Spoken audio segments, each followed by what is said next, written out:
Ils disent que le moment avant que le désastre ne frappe est souvent parfaitement calme, parfaitement normal. Je peux maintenant confirmer que c'est un mensonge. Le moment avant le désastre est un cœur de minuscules fractures, une symphonie de doutes que vous refusez d'entendre se jouant contre le fond d'une vie que vous vous êtes convaincu d'envier. Mon désastre a commencé comme beaucoup d'autres avec un morceau de papier. C'était un jeudi, la veille du fichu gala, le smoking noir et sévère de David comme une robe de juge était suspendu à la porte du placard. Je me battais avec le défroisseur. Le sifflement de la vapeur, un bruit blanc accompagnant mes pensées tourbillonnantes. Le tissu en laine coûteuse résistait à la perfection tout comme mon mariage. Mes doigts ont effleuré la poche intérieure de la poitrine. Une habitude, David était notoirement négligent avec les reçus, les cartes d'embarquement, les détritus d'une vie occupée. Ma main s'est refermée autour non du papier froissé habituel mais d'une petite carte rigide. Je l'ai sortie. Funzone Family Adventure Park. Un adulte, un enfant, date tamponnée samedi dernier David était à Chicago, un sommet des partenaires non négociables. Il m'avait appelé de sa chambre d'hôtel à 21h, voix épaisse de faux épuisement. Une autre journée de 12 heures. Il a vendu. Ces gens sont des vampires. Le billet était froissé, légèrement humide d'une boisson renversée. Une tache de neige fondue violette d'enfant s'épanouissait dans un coin. Mon propre souffle semblait trop fort dans la chambre. Caleb, mon garçon de 7 ans, était dans sa chambre. Le doux tap-tap-tap de son clavier, un battement de cœur familier à travers le mur. Il codait probablement un nouveau jeu ou plus probablement disséquait un puzzle logique complexe qui me donnait mal à la tête. Mon brillant garçon silencieux, la porte en bas a claqué. Je suis vendu. Je suis à la maison. La voix de David, un baryton qui me calmait habituellement, semblait maintenant une intrusion physique. J'ai entendu sa mallette heurter la table du hall, le tintement des clés, des pas dans les escaliers. Je suis resté figé, le billet une marque brûlante entre mes doigts. Il est apparu dans l'encadrement de la porte, déjà en train de desserrer sa cravate. À 42 ans, il était l'image du succès. Costume sur mesure, mâchoire tranchante, le plus léger argent aux tempes qui faisait confiance aux clients. Il a vu le billet dans ma main. Ses yeux, de la couleur d'une mer d'hiver, ont vacillé juste pour un nanoseconde, puis c'était parti, lissé par un calme pratiqué. « Qu'est-ce que tu as lavé ?» a-t-il demandé, traversant la pièce pour planter un baiser sec sur ma joue. Il sentait l'air froid et le parfum de quelqu'un d'autre, quelque chose de floral et bon marché. « Un billet pour Funzone ?» ai-je dit, ma voix étrangement plate. « De samedi dernier. » Il a cligné des yeux, puis rit d'un court souffle dédaigneux. « Oh, ça. Mon Dieu, ça semble il y a un siècle. Le fils de Benson, tu te souviens? J'ai emmené son fils, Timmy, pour l'après-midi comme une faveur. La fusion avec Tech Vantage avait besoin que Benson se sente coopératif. Il m'a arraché le billet des doigts, y a jeté un coup d'œil, et l'a lancé dans la corbeille près de ma coiffeuse. Un arc parfait négligent, le gamin a vomi du coton candy partout sur les sièges de ma nouvelle Audi. Un cauchemar total. J'ai dû fourrer le billet là-dedans et oublier. C'était plausible. Mark Benson était un client clé. David faisait toujours des faveurs. Mais un samedi, il était soi-disant à 700 miles de là. Tu as emmené le fils d'un client dans un parc d'attractions pendant que tu étais à Chicago. La question flottait dans l'air. Un autre vacillement. Puis, de l'irritation. Non, j'ai vendu. Je suis rentré tôt dimanche matin, vol de nuit. Je te l'ai dit. J'ai emmené le gamin samedi avant de partir. Jésus. Il a passé une main dans ses cheveux. L'image d'un homme injustement accusé. Qu'est-ce que c'est? Un interrogatoire?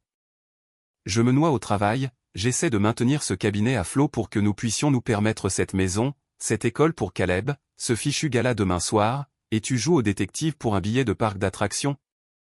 Classique David. Redirigé. Gonflé. Accusé. Pendant 8 ans, ça avait marché.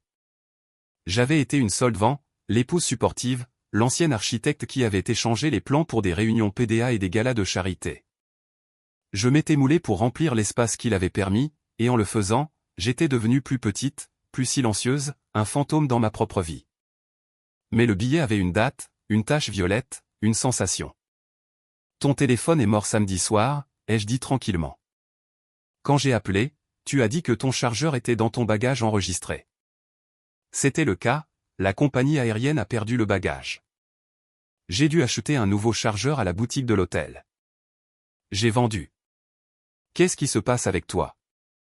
Il s'est approché, son expression passant de l'irritation à un masque de condescendance inquiète. C'est le gars-là? Le trac?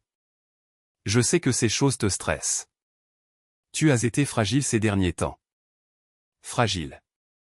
Le mot était un scalpel.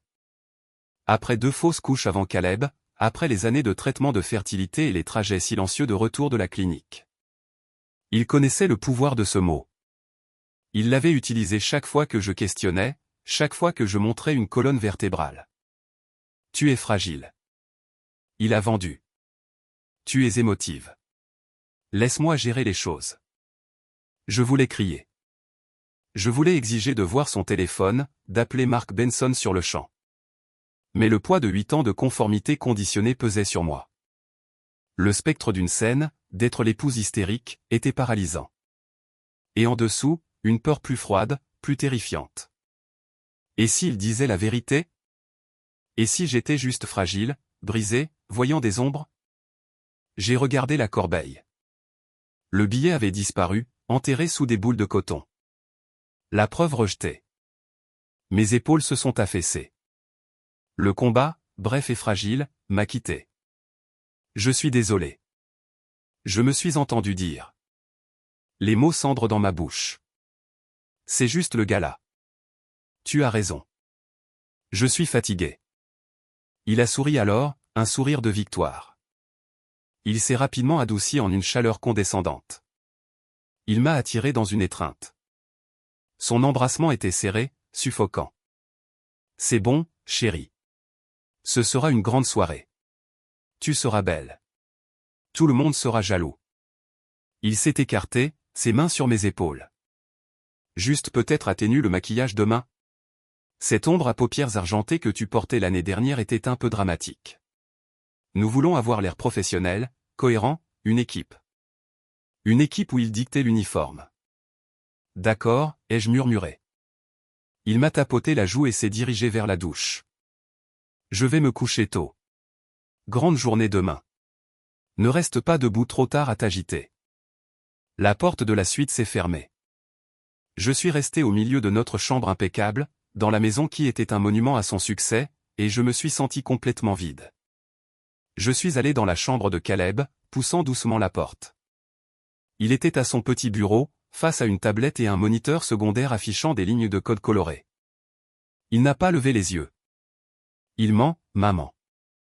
Mon cœur s'est arrêté. Caleb, le billet. Caleb a dit, ses petits doigts volants sur un clavier attaché à la tablette. Le système de FunZone est basique. Leurs numéros de série de billets sont séquentiels et étiquetés avec des horodatage d'achat. Ce billet a été acheté à 14h17 le samedi dernier à la porte du parc. Un billet d'entrée à la journée. Il a finalement fait pivoter sa chaise pour me faire face. Ses yeux, mes yeux, ce regard clair et trop sachant pour son âge qui a tenu le mien.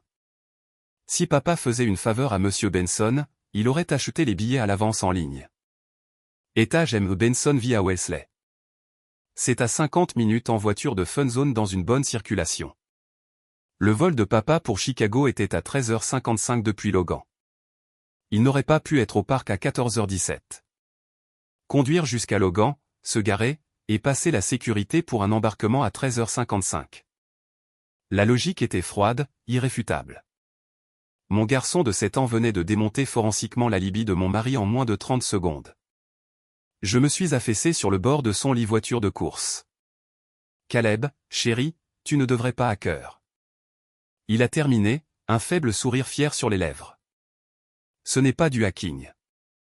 C'est de la reconnaissance de motifs et de la corrélation de données publiques.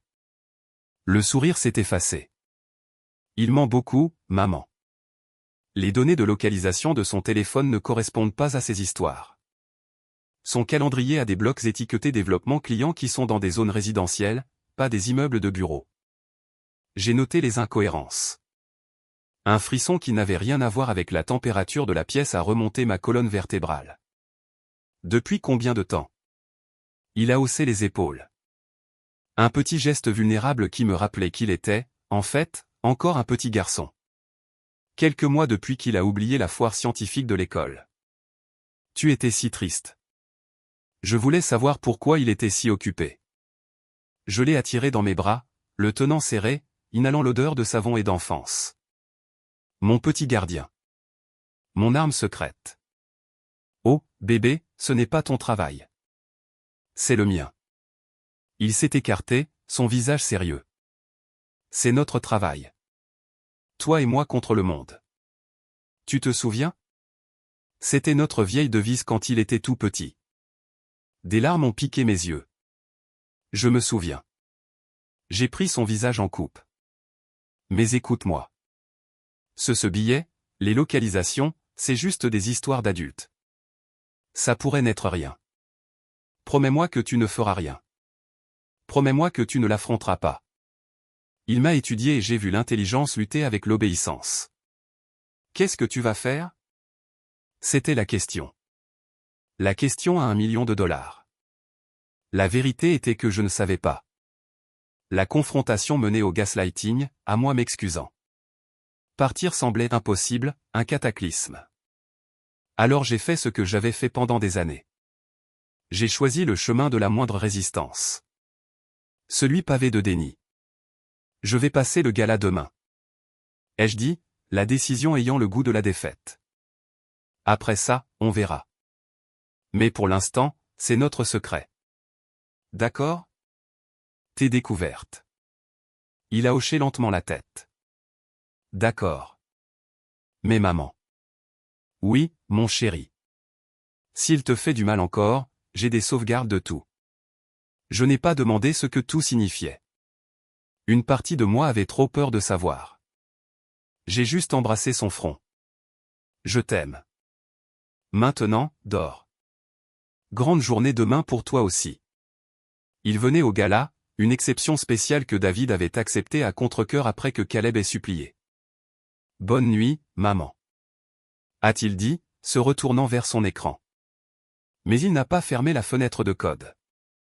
Il fixait juste les données défilantes, un petit sentinelle montant la garde. Le soir suivant, le désastre a mis sa robe la plus glamour. La salle de bal du Boston Harbor Hotel scintillait. Le cristal captait la lumière. L'argenterie brillait. Et les rires pétillaient comme le champagne dans une centaine de flûtes. Je me tenais à la périphérie, ma main reposant sur la petite épaule de Caleb dans son blazer miniature. Je portais une colonne de soie bleue glacée, élégante, discrète, l'image même de l'épouse posée du partenaire. Le maquillage était neutre, presque invisible, professionnel, cohérent. David était de l'autre côté de la salle, tenant court. Il m'a vu, a levé son verre dans un salut perfunctoire. Son sourire n'atteignant pas tout à fait ses yeux. J'ai forcé mes lèvres à se courber en réponse. Mon amie Claudia s'est matérialisée à mes côtés, une vision en rouge cramoisi audacieux. Claudia, qui n'avait jamais tempéré une seule chose sur elle-même. Tu as l'air d'attendre un traitement de canal. A-t-elle murmuré, sirotant son martini. Je me sens comme ça. Elle a suivi mon regard vers David. Il a été terriblement complice avec la nouvelle partenaire junior, Elena. Elle a dit le nom comme une épice désagréable. Celle de la fusion. Elle s'accroche à chacun de ses mots. C'est nauséabond. Je l'ai vue alors. Elena Shaw, blonde, élancée, peut-être 28 ans. Elle riait de quelque chose que David disait, sa main touchant son avant-bras. Un contact casual, fugace, ou du moins c'était censé le paraître. Je connaissais la différence. J'avais utilisé ce contact moi-même il y a des années. La fille d'un client? Ai-je demandé, ma voix creuse. C'est ce qu'il a dit? Le sourcil de Claudia s'est arqué. C'est une associée junior d'une école sans nom. La rumeur dit que son mentorat avec David est pratique. Une vague de nausée m'a envahi. La main de Caleb a trouvé la mienne. Serrant fort. Ne regarde pas, maman, a-t-il murmuré. Regarde-moi. J'ai arraché mes yeux de la vue de mon mari se penchant pour entendre le murmure d'Elena. J'ai regardé mon fils.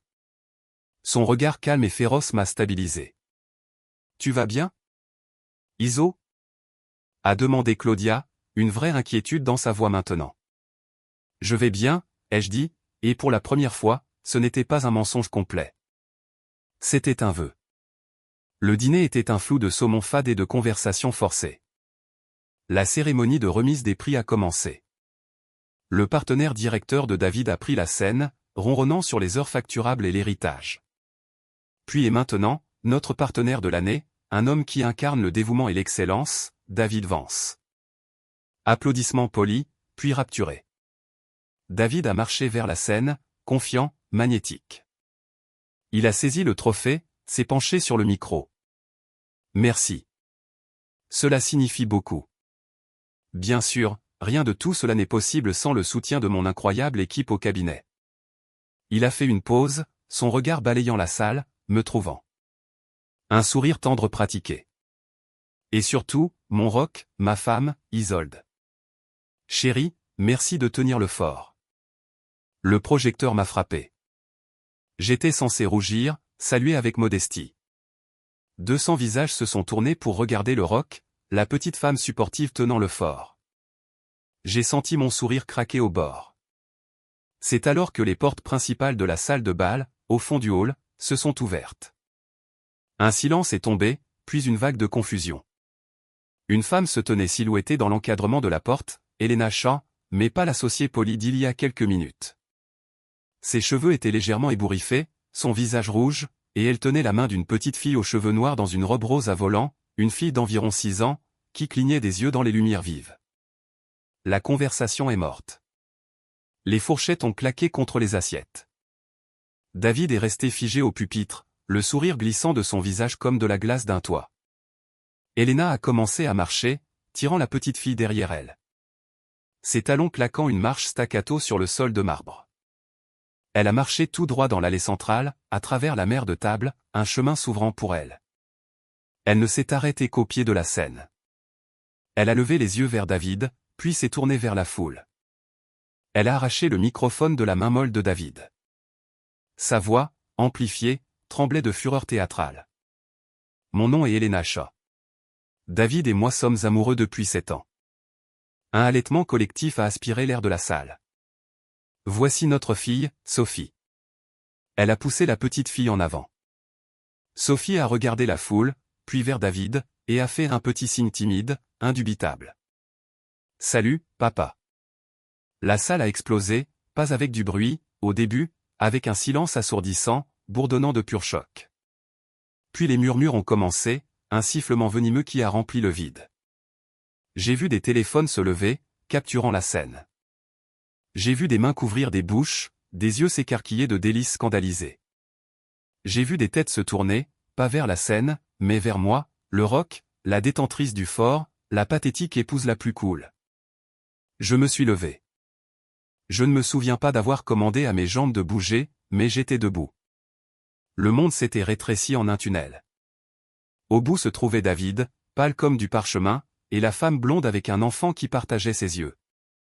Mes oreilles rugissaient. 8 ans, 2 fausses couches, l'espoir silencieux désespéré pour Caleb, tout cela une blague publique, et tout le monde riait. Je pouvais le sentir, cette pitié, cette moquerie, une chaleur physique sur ma peau. David a enfin bougé. Il s'est avancé au bord de la scène. Sa voix un grognement bas, désespéré dans le deuxième microphone. Elena, ce n'est ni le moment ni l'endroit. Quand est le moment, David ? A-t-elle hurlé. Quand tu auras enfin fini avec elle, elle a lancé une main vers moi. Assaut. Comment ça fait ? Comment ça fait d'être l'épouse pathétique que tout le monde plaint dans son dos ? Les rires ont éclaté alors, pas fort, mais il y en avait des ricanements, des tout sautements déguisés en rire. C'était le son le plus cruel que j'avais jamais entendu. Les yeux de David ont trouvé les miens à travers la salle. Dedans, je n'ai vu ni amour, ni remords, juste de la panique et une supplique silencieuse furieuse. Ne fais pas empirer ça. Ce regard a brisé quelque chose en moi. L'engourdissement s'est brisé, remplacé par une fureur froide, claire si intense qu'elle était presque paisible. J'ai fait un pas en avant, mais mes jambes étaient dos. J'allais tomber. J'allais me briser ici même sur le sol de la salle de bal, et ils regarderaient tous. Une petite main chaude a glissé dans la mienne. Caleb. Il a levé les yeux vers moi. Son visage serein, ses yeux anciens. Ne fais pas ça, a-t-il murmuré. Puis, plus fort, pour moi seul. Souviens-toi, maman, toi et moi contre le monde. Il a serré ma main une fois, puis l'a lâchée. Il n'a pas couru. Il a marché, une petite silhouette en blazer marine, se déplaçant avec un but qui démentait son âge. Il a marché devant les invités qui fixaient, devant Claudia, qui a tendu la main vers lui, devant les serveurs figés avec des plateaux. Il a marché tout droit vers les marches sur le côté de la scène et les a montés. David, encore chancelant, l'a vu. Caleb, a-t-il sifflé, sa voix tranchant le vacarme, descends d'ici. Maintenant. Ce n'est pas pour toi. Caleb l'a ignoré. Il a marché vers le pupitre, s'est mis sur la pointe des pieds, et a tiré le microphone principal à son niveau. Le grincement du feedback a fait grimacer tout le monde. Dans le silence soudain, attentif, mon fils de 7 ans a parlé. Sa voix, amplifiée, était claire comme une cloche, calme comme un juge. Papa, a dit Caleb, regardant non la foule, mais directement son père cendreux, dois-je leur dire la vérité? Le silence cette fois était absolu. C'était le silence avant que la tempête n'éclate, avant que le sol ne cède. C'était le silence d'une cage dorée, sa porte s'ouvrant enfin. Je ne savais pas ce qu'il allait dire. Je ne savais pas pour les sauvegardes, le tout qu'il avait, mais en regardant le visage de mon mari se vider de la dernière trace de couleur, en voyant la première vraie terreur non fardée dans ses yeux de mer d'hiver, j'ai senti mes propres lèvres se courber. Ce n'était pas un sourire de joie. C'était montrer les dents. C'était le premier sourire du reste de ma vie. La salle retenait son souffle, et je retenais le mien, attendant que mon fils parle. Le silence après la question de Caleb n'était pas calme. C'était une chose vivante, respirante, épaisse du statique de 200 personnes retenant leur souffle. Je pouvais entendre le bourdonnement du projecteur, le cliquetis distant des casseroles de la cuisine. Je pouvais entendre mon propre cœur, un tambour frénétique contre mes côtes, et le doux clic régulier de mon fils ajustant le microphone. David fixait Caleb comme s'il avait poussé une deuxième tête. Rage, confusion, et cette terreur primordiale sur son visage. Caleb, a-t-il dit, sa voix une parodie tendue d'autorité paternelle, à travers son propre micro, descend de la scène, tout de suite. C'est une affaire d'adulte. Tu te fais honte. Il a fait un pas en avant, sa main tendue, non une invitation, mais un ordre. Caleb n'a pas bronché. Il a juste regardé la main, puis le visage de son père. Dire la vérité est embarrassant? Sa voix, amplifiée, était troublante de calme. Ce n'était pas la voix d'un enfant faisant une crise. C'était la voix d'un petit procureur méticuleux. Un rire nerveux a ondulé dans la foule, puis est mort abruptement. Le projecteur, qui avait été fixé sur David, semblait s'élargir pour inclure le petit garçon en blazer. J'étais figé, une statue en soie bleue, mais mon esprit hurlait. Caleb, bébé, qu'est-ce que tu fais? La partie de moi qui avait passé 8 ans à éviter les scènes, à tout lisser, voulait se précipiter sur la scène, l'attraper, et fuir. Mais une partie plus nouvelle, plus dure, celle qui avait souri il y a quelques instants, me tenait enraciné. Il a des sauvegardes. Les yeux de David ont jailli vers le technicien avait dans la cabine au fond. Il a fait un mouvement tranchant net en travers de sa gorge. Coupe le micro. Le technicien, un jeune gars avec un casque, a regardé de David à Caleb, son visage un masque d'indécision. Caleb a vu le geste. Il a plongé la main dans la poche de son blazer et en a sorti une tablette noire élégante. Il a tapoté 2 fois. L'écran massif derrière le pupitre, qui affichait le logo du cabinet, a vacillé. N'ose pas, a grogné David, se jetant sur la tablette. Caleb, l'anticipant, a esquivé d'un pas rapide en arrière. Le mouvement était si fluide qu'il était déchirant. Mon fils avait appris à esquiver son propre père. Sur l'écran géant, le logo corporatif s'est dissous. À sa place une interface simple et propre.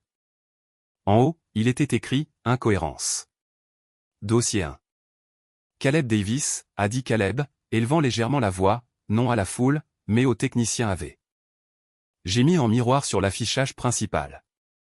La connexion est locale et chiffrée.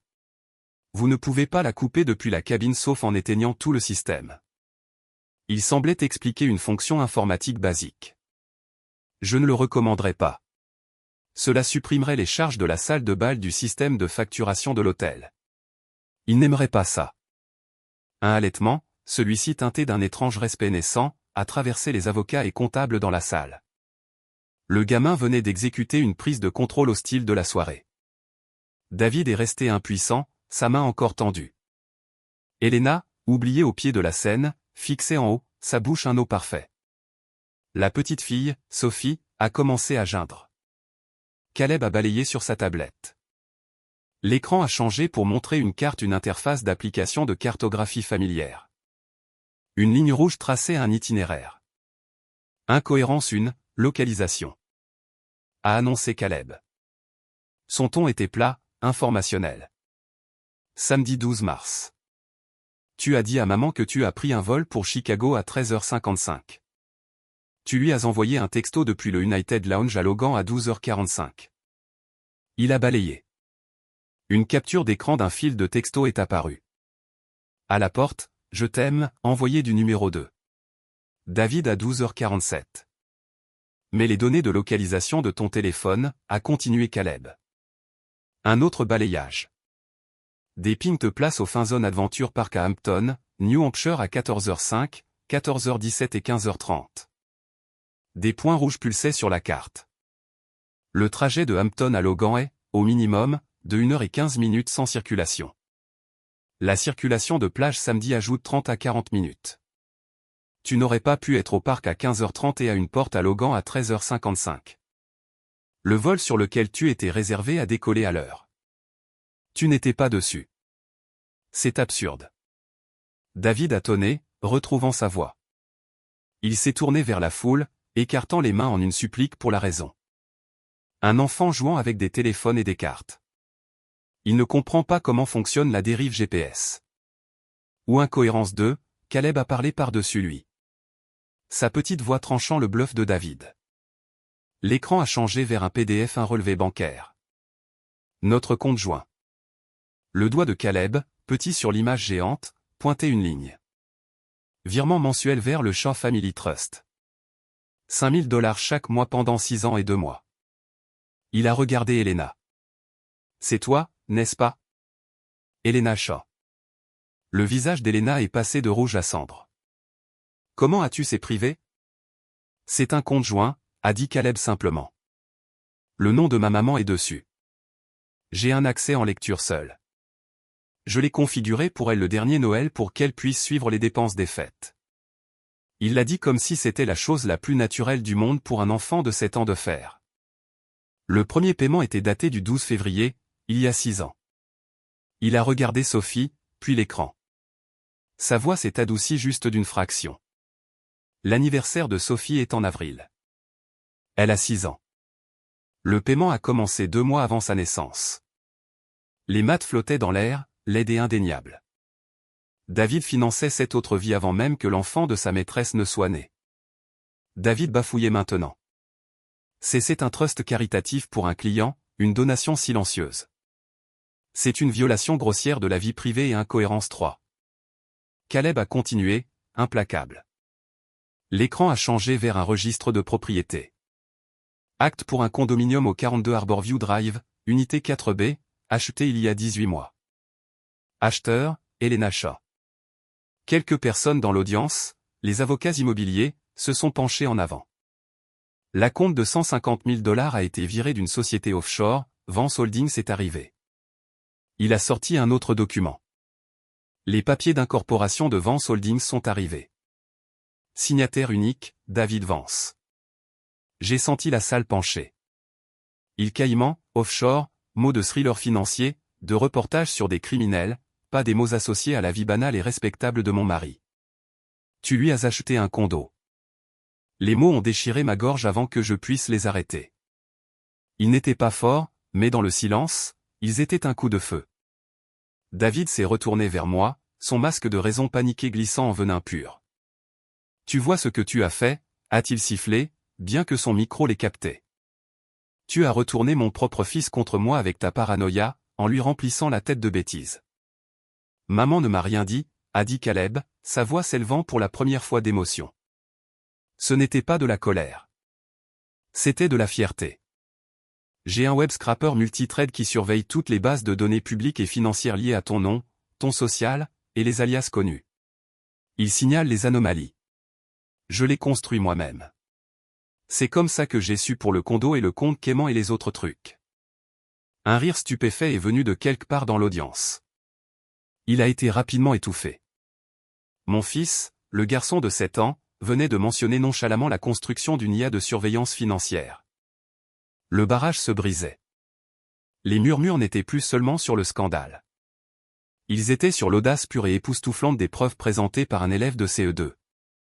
Tout cela est fabriqué, a hurlé David, pointant un doigt tremblant vers l'écran. Défaut numérique. Le garçon est confus. Il a été manipulé. Caleb avait l'air presque triste.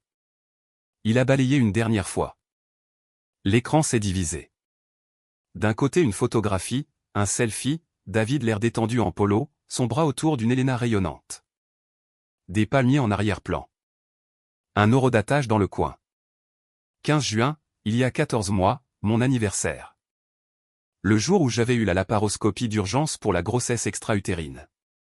Le jour où il s'était précipité de retour d'une réunion critique à Albany, mais était arrivé à l'hôpital 3 heures après ma sortie de chirurgie, sentant la crème solaire et le jean d'aéroport.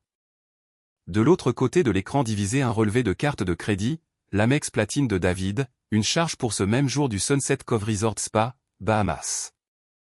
La connexion était viscérale, une vague de nausée, chaude et aigre, est montée dans ma gorge. J'ai agrippé le dos d'une chaise. Claudia était soudain à mes côtés, sa main ferme sur mon bras. « Respire », a-t-elle murmuré. « Juste respire. Le petit vengeur s'en occupe. » David a vu la photo. Tout le sang a quitté son visage. Il n'avait plus de mensonges. Les preuves étaient trop spécifiques, trop accablantes.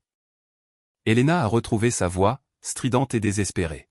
« Espèce de petit monstre, comment oses-tu ? David, il est psychotique. Fais quelque chose. » Caleb l'a ignoré. Il a regardé son père, et à ce moment, il ne ressemblait pas à un enfant. Il ressemblait à un juge rendant sentence. « Tu as dit à maman que tu étais à Albany. Tu lui as dit que le parking de l'hôpital était terrible. Tu lui as dit que tu l'aimais quand tu es enfin arrivé. » Il a fait une pause. « Tu étais aux Bahamas avec elle. » La salle était un tableau de pur choc. Puis, une nouvelle voix, dure et autoritaire, a tranché. « David. » C'était Arthur Bronlet, le partenaire directeur senior du cabinet, un homme dans ses 70 ans avec un visage comme du granit et une fortune construite sur la discrétion.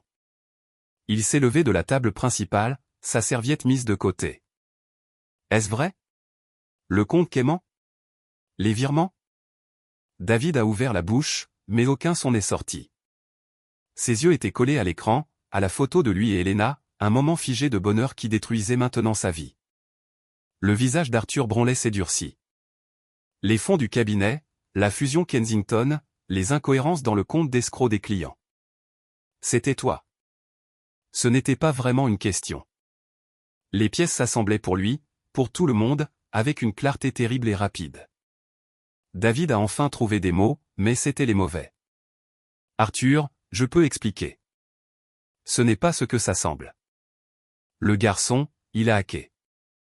Il a trafiqué.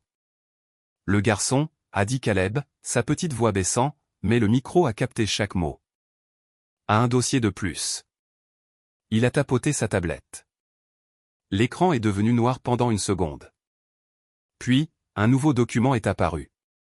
Il avait un en-tête familier, clinique, paternicu diagnostic, un rapport de test ADN. Le souffle de David l'a quitté dans un whoosh. Il a réellement reculé d'un pas. Dossier 4, a dit Caleb, et pour la première fois j'ai entendu un tremblement dans sa voix. Pas de peur, de finalité. J'ai fait faire une analyse ADN comparative. J'ai utilisé ton échantillon de salive du kit d'ancêtre à la maison que maman t'a acheté le dernier Noël. Celui que tu n'as jamais envoyé. Je l'ai envoyé. J'ai aussi obtenu un écouvillon buccal de Sophie Shaw. Il n'a pas expliqué comment. La salle n'en avait pas besoin. Le garçon était un fantôme. La probabilité de paternité, il s'est arrêté. Il a regardé la petite fille en robe rose, qui pleurait maintenant ouvertement, confuse et effrayée. Il a regardé le rapport sur l'écran. Puis directement Elena, son regard perçant. Et de 0% le nombre, net et blanc sur l'écran noir, semblait flotter dans l'air. 0% pendant un battement de cœur, il y a eu un silence absolu, scellé sous vide. Puis la salle a éclaté. Pas avec des murmures, avec des cris, avec des halètements si forts qu'ils étaient presque des hurlements. Des chaises ont raclé en arrière.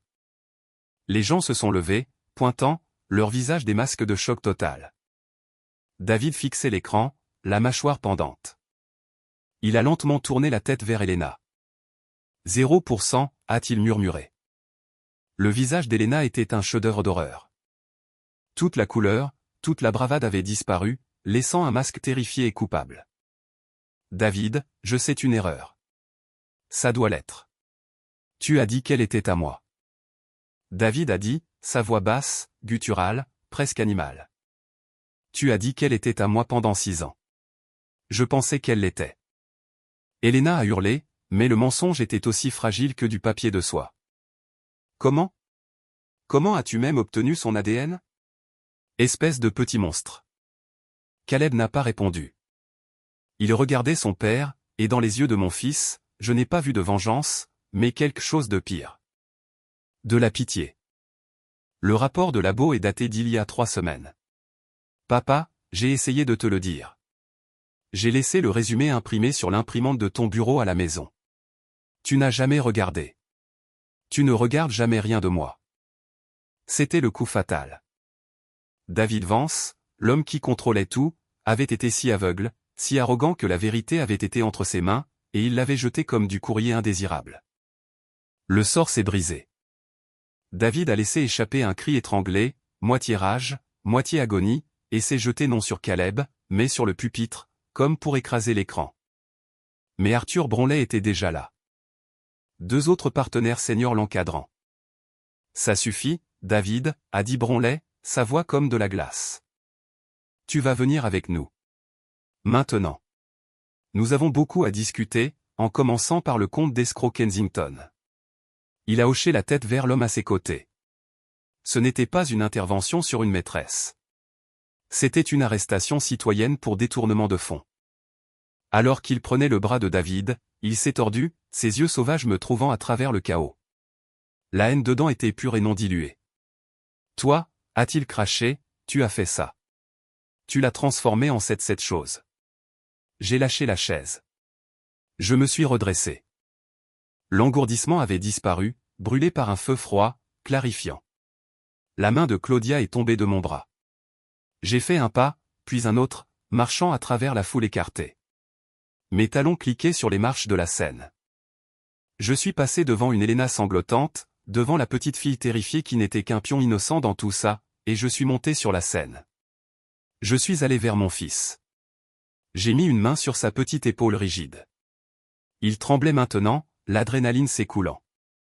J'ai pris la tablette de ses mains. J'ai regardé Arthur Bronlet, qui m'observait avec une expression indéchiffrable. Arthur, ai-je dit, ma voix claire et stable dans le microphone que Caleb avait commandé. Mon avocat, Meredith Thorne, te contactera ainsi que le conseil demain matin à la 1re heure. Nous allons assigner tous les dossiers du cabinet concernant les comptes clients de David, ses rapports de dépenses, et l'entité Vance Holdings Cayman. Nous coopérons pleinement dans votre enquête.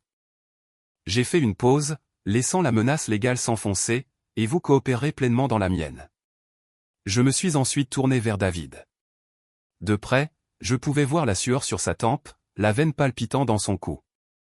L'homme que j'avais aimé, avec qui j'avais construit une vie, craint pendant 8 ans, semblait petit, pathétique, battu. Tu as raison, David, ai-je dit, ma voix douce mais attentionnée. Je l'ai fait. J'ai élevé un fils qui est plus intelligent, plus brave, et plus décent que tu ne pourras jamais espérer être. Tu voulais une épouse silencieuse et un fils invisible. Tu as eu un témoin et un procureur.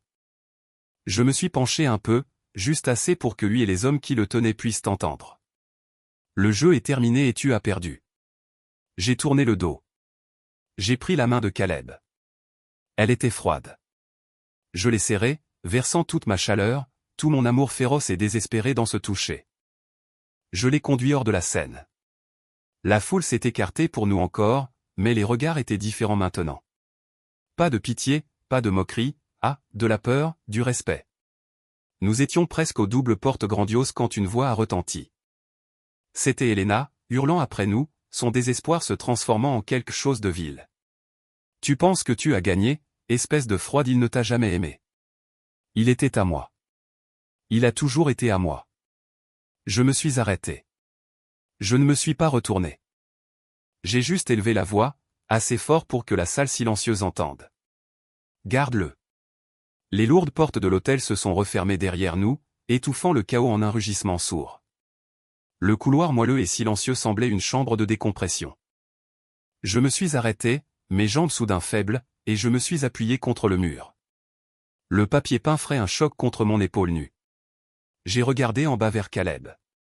Sa petite main était encore dans la mienne, mais il fixait droit devant. Son profil net dans la lumière de sortie de secours. L'adrénaline qui l'avait tenu debout sur scène s'écoulait, le laissant pâle et paraissant chaque année de ses 7 ans. Caleb, ai-je respiré, m'agenouillant devant lui. Mes mains ont encadré son visage. Regarde-moi, bébé. Il l'a fait. Ses yeux, si féroces et clairs il y a quelques instants, étaient maintenant grands. Les pupilles dilatées. Un tremblement l'a traversé. Tu vas bien? Ai-je demandé, ma voix se brisant. Il a hoché la tête, un mouvement rapide et raide du menton. J'ai suivi le protocole. Sa voix était un murmure. Acquisition de données, vérification, présentation publique. Je ne me suis pas laissé émouvoir. Il a dit le mot comme si c'était un contaminant. Mon cœur s'est brisé et gonflé en même temps. Mon petit garçon, qui venait d'exécuter la prise de contrôle publique la plus dévastatrice que j'avais jamais vue, s'inquiétait d'avoir été peu professionnel. Oh, chérie. Je l'ai attiré dans une étreinte féroce, sentant son petit corps se tendre, puis fondre contre moi. Tu étais parfait. Tu étais si brave. Tu m'as sauvé. Il me faisait du mal. Caleb a marmonné dans mon épaule. Chaque jour, de façon silencieuse. Le protocole était nécessaire. Je l'ai tenu plus serré, le berçant légèrement. Le protocole, son mot pour les mois d'observation silencieuse. Les miettes numériques qu'il avait suivies, la construction logique froide de la culpabilité de son père. Une partie de moi, la partie mère, pleurait pour l'enfance qui avait nécessité un tel protocole. L'autre partie, celle qui venait d'être assaillie, voulait rugir de triomphe. Les portes ont éclaté derrière nous. Claudia s'est précipitée, suivie d'un tourbillon de visages inquiets que j'ai à peine enregistrés. Les yeux de mon ami étaient comme des soucoupes. Sainte Mère de Dieu. Elle s'est arrêtée net. Assaut? Caleb, qu'est-ce qui s'est passé dans l'enfer là-dedans? Elle a regardé mon fils avec un mélange d'admiration et de terreur.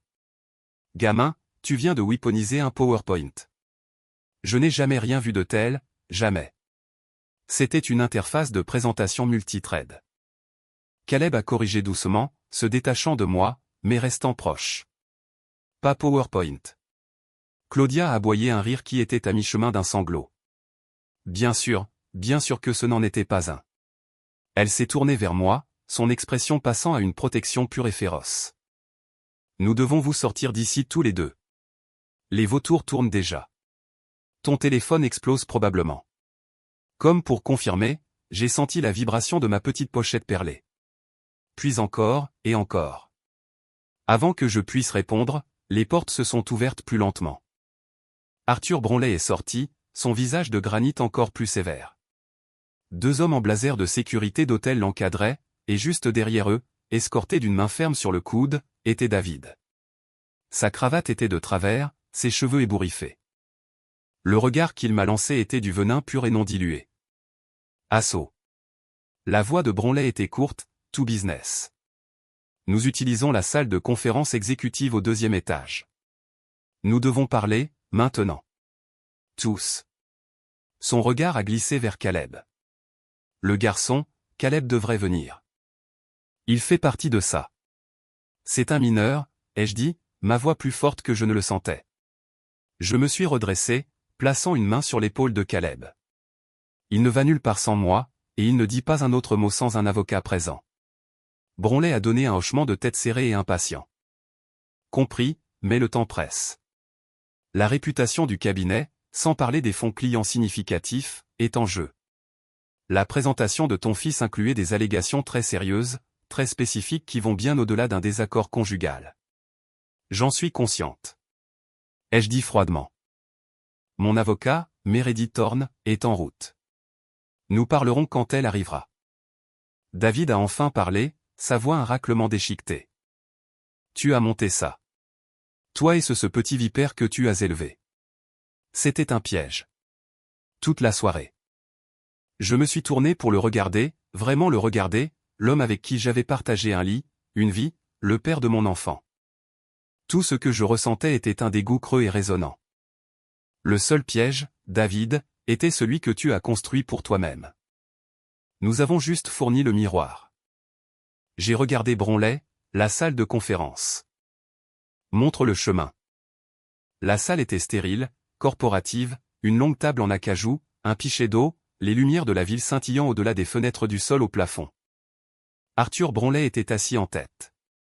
L'encadrant deux autres partenaires seniors, Gerald Pratt, le CFO, qui avait l'air d'avoir avalé un citron, et Suzanne Léon, responsable de la conformité, ses yeux perçants ne manquant rien. David a été déposé sur une chaise à l'autre bout, aussi loin de moi que possible. Un garde de sécurité se tenait à l'intérieur de la porte. Claudia avait insisté pour venir, se plantant à mes côtés comme une valkyrie gardienne. Caleb s'est assis à côté de moi, sa tablette maintenant ouverte sur la table, une menace silencieuse et puissante. Personne n'a parlé. Le seul son était le faible bourdonnement de la HVAC et le rythme déchiqueté de la respiration de David. La porte s'est ouverte, et Meredith Thorne est entrée. Si Claudia était une valkyrie, Meredith était un scalpel. Au milieu de la cinquantaine, avec un bob gris élégant et un tailleur noir qui signifiait affaire, elle était l'avocate la plus redoutée de Boston en divorce et litige civil. Je l'avais contactée en secret il y a 3 mois après la première fois où Caleb m'avait montré une incohérence qu'il ne pouvait pas expliquer. Nous nous étions rencontrés seulement 2 fois planifiant dans l'ombre. La voir ici maintenant dans le tard était la première vraie sensation de sécurité que j'avais eue depuis des années. Arthur, Gerald, Suzanne, a-t-elle dit d'un ton froidement professionnel. Elle a posé une mince mallette en cuir sur la table. Ma cliente et son fils. Elle n'a même pas regardé David. Commençons. Meredith Bronley a commencé. C'est hautement irrégulier. Les allégations faites ce soir sont documentées, vérifiables, et depuis 10 minutes déjà entre les mains de la SEC et du procureur général du Massachusetts. Meredith a terminé d'ouvrir sa mallette. Elle en a sorti une pile de dossiers en glissant des copies à chaque partenaire. Mon dépôt avec un dossier complet compilé par ma cliente et son fils a été soumis électroniquement au moment où la révélation de paternité de M. Vance a été confirmée. Il inclut des relevés bancaires, des actes de propriété, des itinéraires de voyage, et une analyse préliminaire des anomalies financières dans le compte d'escroc Kensington Holding que nous croyons que M. Vance a systématiquement détourné pendant au moins 4 ans. David s'est levé d'un bond sa chaise grinçant. C'est un mensonge. Ce sont des faux. Le garçon a hacké. Assieds-toi David, a dit Suzanne de Young sa voix comme un coup de fouet. Elle n'avait même pas levé les yeux du dossier. Elle scannait les chiffres. Ses lèvres se pressaient en une ligne de plus en plus fine. Gérald, regarde les virements quémants. Les dates correspondent au décaissement trimestriel client. Gerald Pratt, le CFO, était pâle. Les montants, ils correspondaient au manque à l'euro près. Nous pensions que c'était un retard de reporting, une erreur système. C'était une erreur, a insisté David, désespéré maintenant. Une erreur comptable. J'allais la corriger. Je déplaçais des fonds pour couvrir un manque temporaire. J'étais tu volais, ai-je dit. Ma voix a tranché son bluff. Elle était calme. Silencieuse. Elle portait. Tout le monde m'a regardé. Tu volais tes clients, le cabinet, moi. Tu as utilisé notre argent joint pour financer ta maîtresse et un enfant qui n'est pas le tien. Tu as menti sur où tu étais quand j'étais en chirurgie. Tu mens depuis des années à moi, à tout le monde. J'ai regardé Bronley, et vous pouvez être sûr, tout ce qu'il vous a dit sur mon état mental, ma compétence, ou mon instabilité, fait partie de ce mensonge.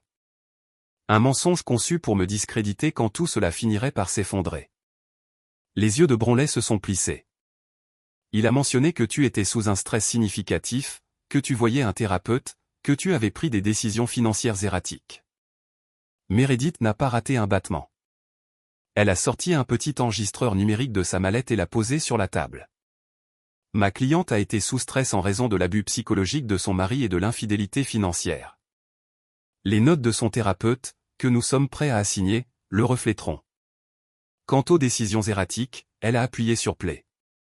La voix de David a rempli la salle. Tini de l'enregistreur, mais indubitable.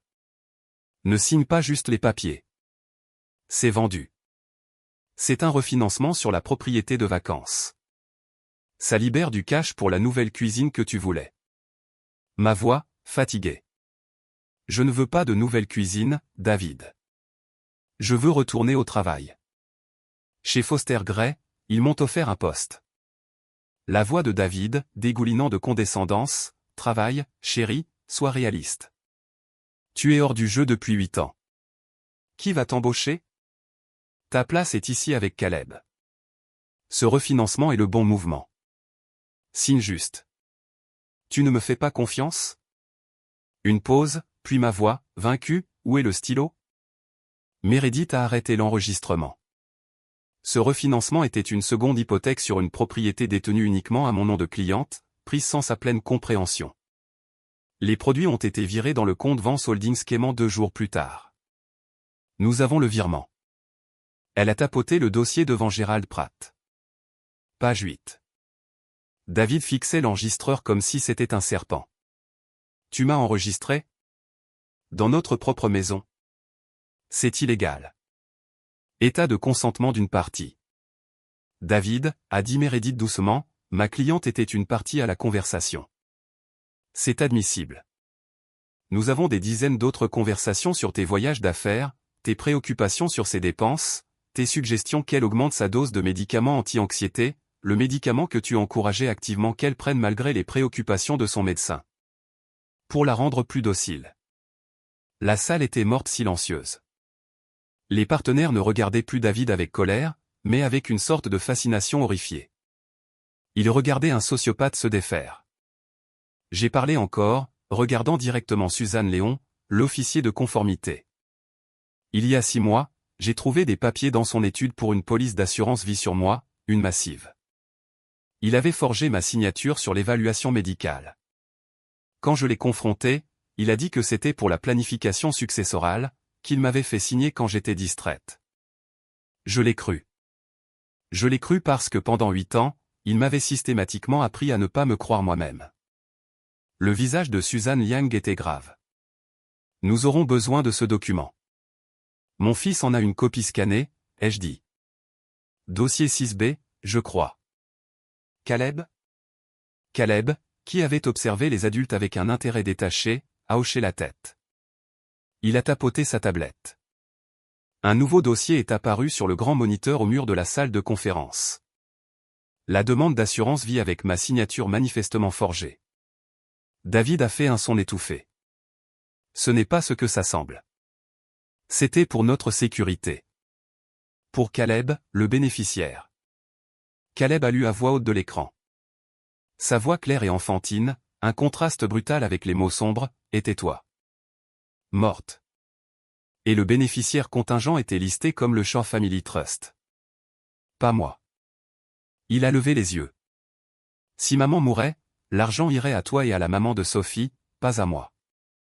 L'implication horrible flottait dans l'air. Une police d'assurance vie, une signature forgée, une maîtresse comme bénéficiaire. Arthur Bronley a placé ses paumes à plat sur la table. David, tu es suspendu avec effet immédiat. Tu remettras tous les appareils du cabinet, clés, et codes d'accès.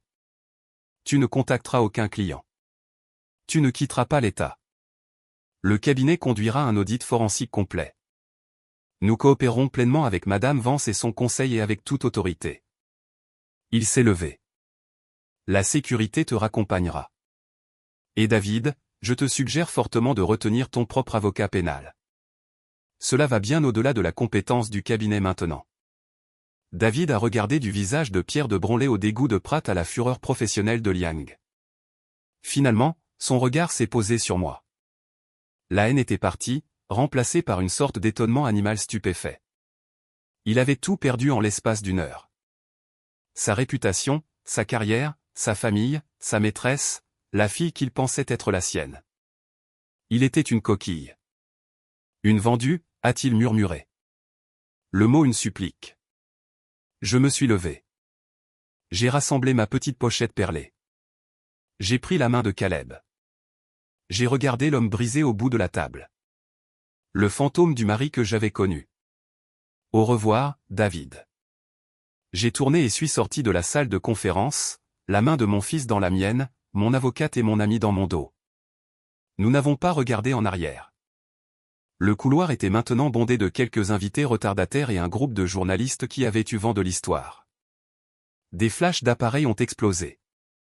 Madame Vance, est-il vrai que ton fils a exposé l'affaire? Isolde, as-tu un commentaire sur les allégations de détournement? Caleb, comment as-tu trouvé toutes ces informations? Meredith et Claudia se sont placés devant nous, nous protégeant. Pas de commentaire pour l'instant, a dit Meredith, sa voix tranchant le vacarme. Une déclaration complète sera émise demain. Nous nous sommes frayé un chemin à travers la mêlée vers l'ascenseur de service. Juste au moment où les portes se fermaient, j'ai vu une scène finale surréaliste près du grand escalier. Elena Shaw était dans une dispute animée et larmoyante avec un manager d'hôtel. La petite Sophie s'accrochait à sa jambe, pleurant. Elena m'a vu, son visage déformé de rage et de désespoir. Elle a hurlé quelque chose, mais les portes de l'ascenseur se sont refermées, la réduisant au silence. La descente était silencieuse. Caleb s'est appuyé contre moi. Je suis fatigué, maman. Je sais, bébé. Nous sommes presque à la maison. Maison. Le mot semblait étrange. Cette maison n'était pas une maison. C'était une scène de crime. Dans le garage sombre et silencieux, alors que nous approchions du SUV de Claudia, je me suis arrêté. Je me suis agenouillé devant Caleb encore dans la pénombre du béton. Caleb, ce que tu as fait, le test ADN, comment l'as-tu obtenu? Il a rencontré mes yeux, son épuisement clair. Au pique-nique familial du cabinet le mois dernier. Elle était là, Sophie. Elle a fait tomber sa boîte de jus. J'ai proposé de la jeter. J'ai pris la paille. Il l'a dit simplement, comme s'il expliquait un tour de magie. J'ai enregistré le test sous un pseudonyme, payé avec une carte prépayée que j'ai achetée en cash. La méticulosité m'a coupé le souffle. Le calcul éthique froid d'un enfant cherchant la vérité. Il n'avait pas fait de mal à Sophie. Il avait juste utilisé une paille jetée. Et les autres choses? Les relevés bancaires, les papiers quémants. Comment? Il était négligent, a dit Caleb, une touche de mépris enfantin entrant enfin dans sa voix. Il utilisait les mêmes 3 mots de passe pour tout. Il laissait son ordinateur portable déverrouillé. Il pensait que je jouais juste à des jeux. Il a regardé en bas. Je voulais te le dire plus tôt, mais tu voulais toujours le croire. Jusqu'au billet. Culpabilité. Aiguë et aigre, a transpercé en moi. Il avait raison. J'avais voulu croire. J'avais choisi le mensonge confortable. Je suis désolé, ai-je murmuré, les larmes coulant enfin. Je suis tellement désolé de ne pas l'avoir vu. Je suis tellement désolé que tu aies dû être celui qui il a tendu la main et essuyé une larme de ma joue avec un petit pouce. C'est bon, maman. Toi et moi contre le monde, hein. Le protocole a fonctionné. Je l'ai attiré dans une étreinte écrasante. Le protocole a fonctionné. Ai-je fait l'écho, ma voix étouffée contre ses cheveux. Mais plus de protocole pour un moment. D'accord, juste sois un enfant. Il a hoché la tête contre mon épaule. Je peux avoir de la glace pour le dîner? Le rire qui a éclaté de moi était moitié sanglot, moitié soulagement hystérique. Oui, tu peux avoir toute la glace du monde. Alors que nous roulions à travers les rues illuminées au néon de Boston, loin des ruines de mon ancienne vie, j'ai regardé par la fenêtre. La ville scintillait, froide et indifférente. Mon téléphone, silencieux, continuait de clignoter avec d'innombrables notifications. Le monde bourdonnait de l'histoire. L'humiliation d'il y a une heure était déjà réécrite. Le récit passait de l'épouse humiliée à l'architecte de la vengeance et son fils prodige. Je ne ressentais pas encore de triomphe, seulement un vaste vide résonnant et un pilier solide unique au centre. La main de mon enfant, tenant encore la mienne. Le jeu était terminé. Maintenant venait l'après, et j'étais prête. La voiture était silencieuse sauf pour le bourdonnement du moteur et le doux tapotement des doigts de Caleb sur l'écran de sa tablette. Il ne jouait pas à un jeu. Il surveillait. La lueur éclairait son petit visage sérieux dans la banquette arrière sombre. Les caméras de circulation autour de la maison sont hors ligne, a-t-il dit, sa voix calme. Je les ai désactivées à distance avant que nous quittions le gala. Les journaux de porte avant et arrière montrent aucune entrée depuis le scan de la carte clé de maman à 18h05. Claudia, serrant le volant à sans blanchir les jointures, a laissé échapper un sifflement bas. Gamin, tu es terrifiant. Rappelle-moi de ne jamais te laisser emprunter mon téléphone.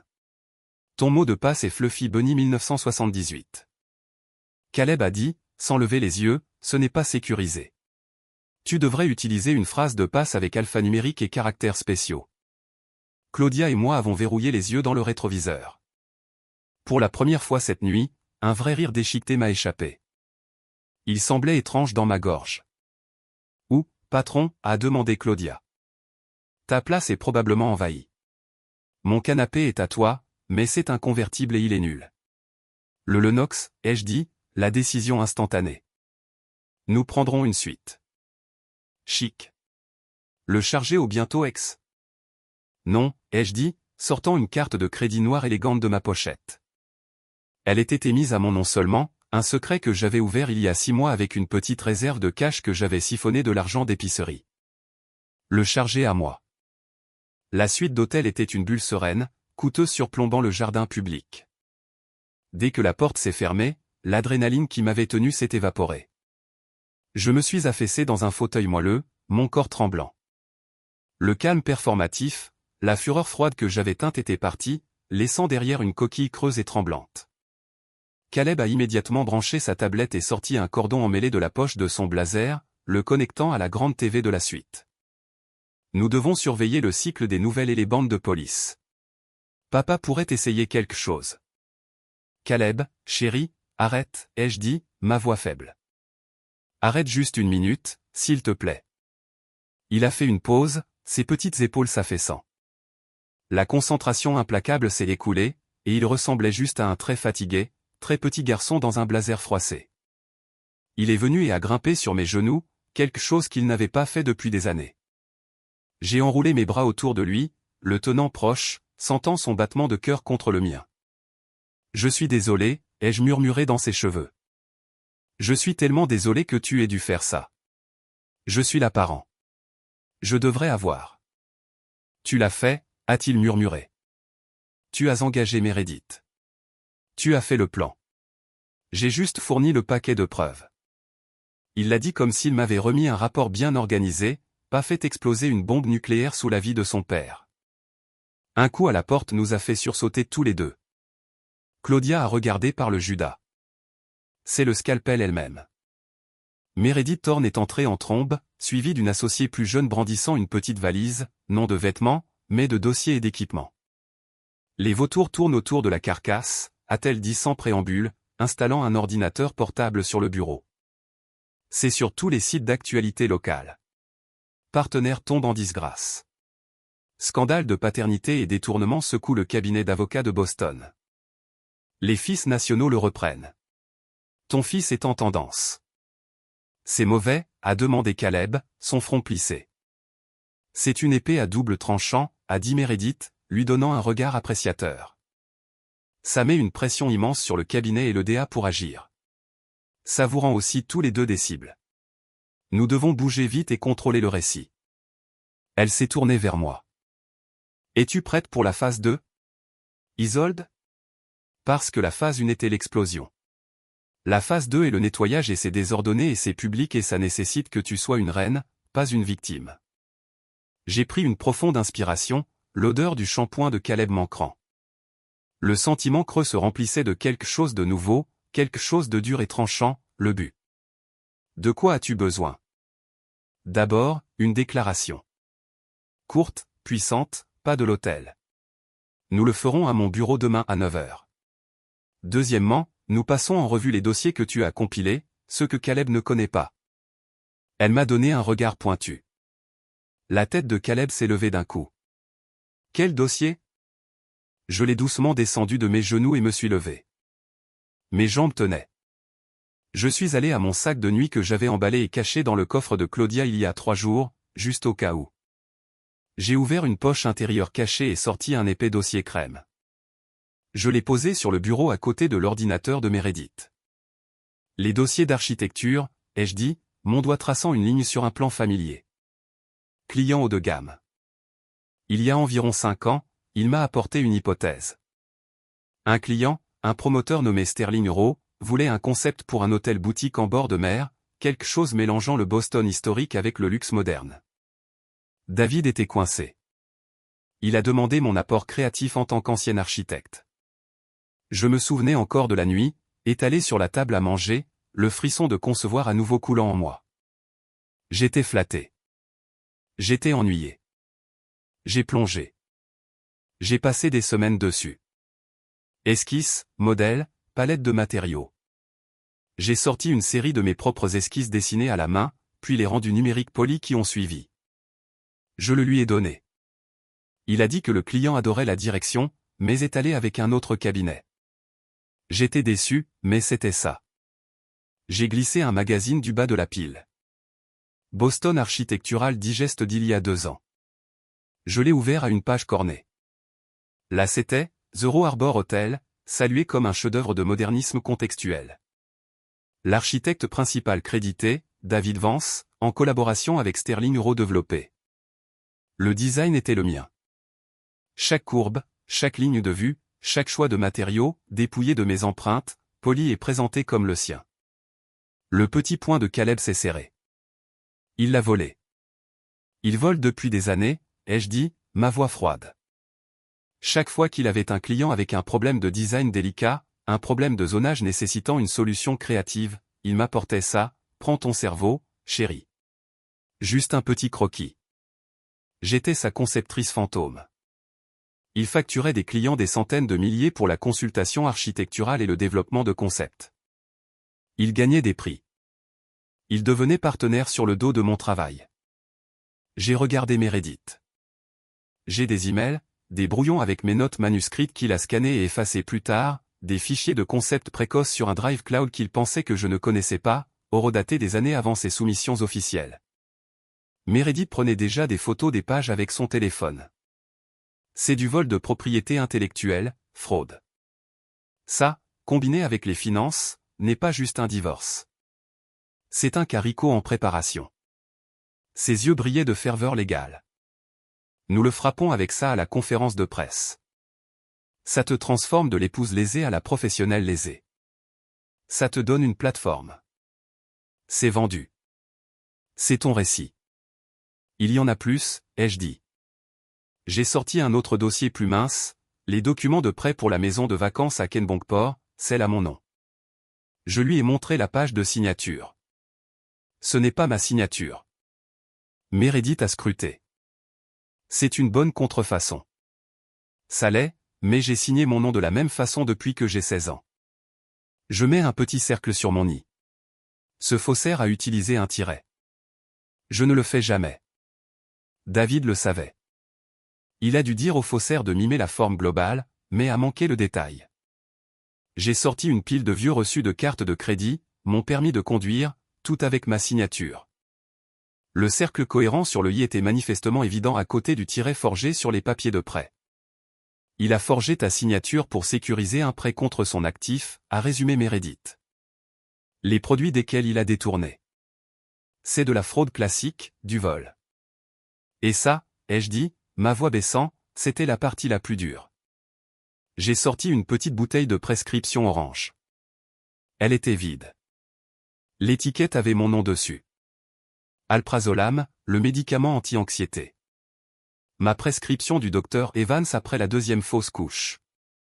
Je l'ai pris pendant 6 mois comme prescrit, puis je me suis sevré. Je n'aimais pas comment ça me faisait sentir, brumeux, docile. J'ai rencontré le regard de Meredith.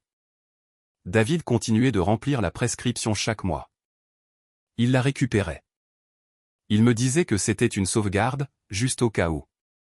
J'ai trouvé les bouteilles, des dizaines, dans une boîte verrouillée dans son étude. Le verrou était facile à crocheter. J'ai placé un petit sac Ziploc qui cliquetait sur la table. Il était plein de pilules blanches minuscules identiques. Ce ne sont pas de l'alprazolam. Caleb m'a aidé à en tester une. Caleb, qui avait écouté avec une attention horrifiée et captivée, a hoché la tête. J'ai utilisé un kit de test réactif maison, modifié pour l'analyse pharmaceutique.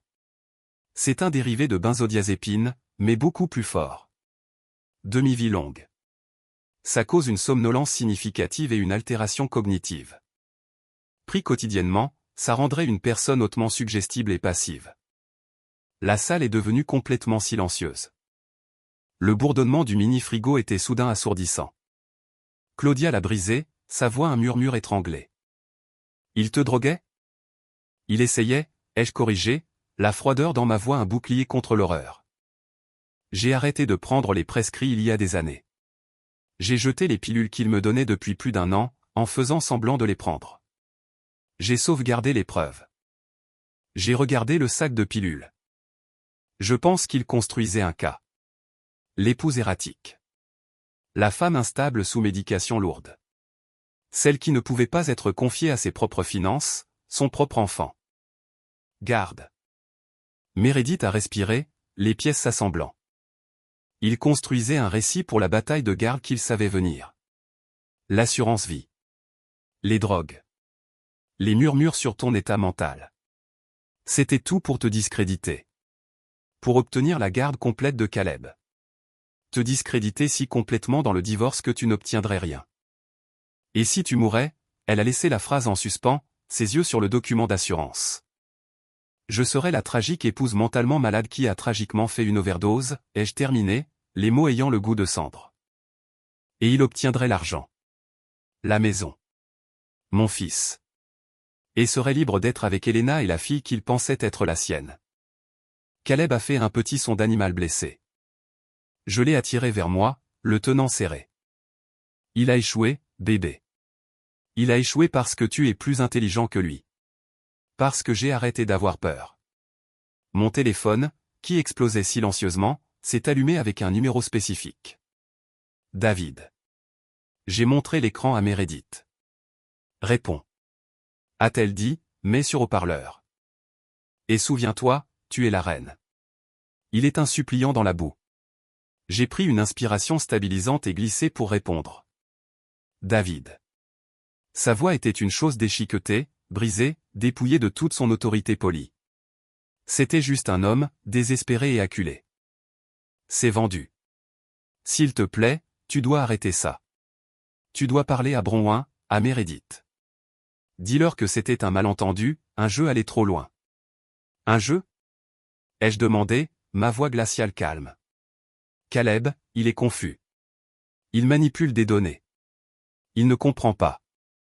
Il comprend que tu voles tes clients depuis 4 ans. Les jeux interrompus. Il comprend que tu as fait passer mon travail pour le tien. Il comprend que tu as essayé de me droguer et de forger mon nom. Il comprend que tu n'es pas le père de sa sœur. De quoi exactement est-il confus? David. Il y a eu un long silence à l'autre bout, rempli de statique et de sa respiration déchiquetée. Quand il a parlé encore, la supplique était partie, remplacée par un grognement bas et venimeux. Toi tu m'as piégé. Toi et ce petit monstre. Je ne me suis pas élevé à ça. Tes vraies couleurs se montrent. David. Les partenaires les ont entendus. Bientôt, un juge les entendra. Et, je soupçonne, un jury.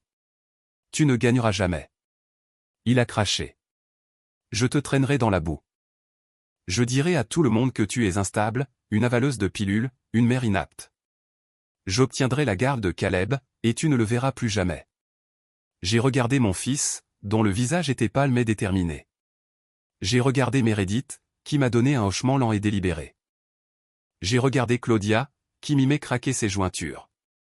Tu es le bienvenu pour essayer, David, ai-je dit, ma voix descendant à un quasi-murmure.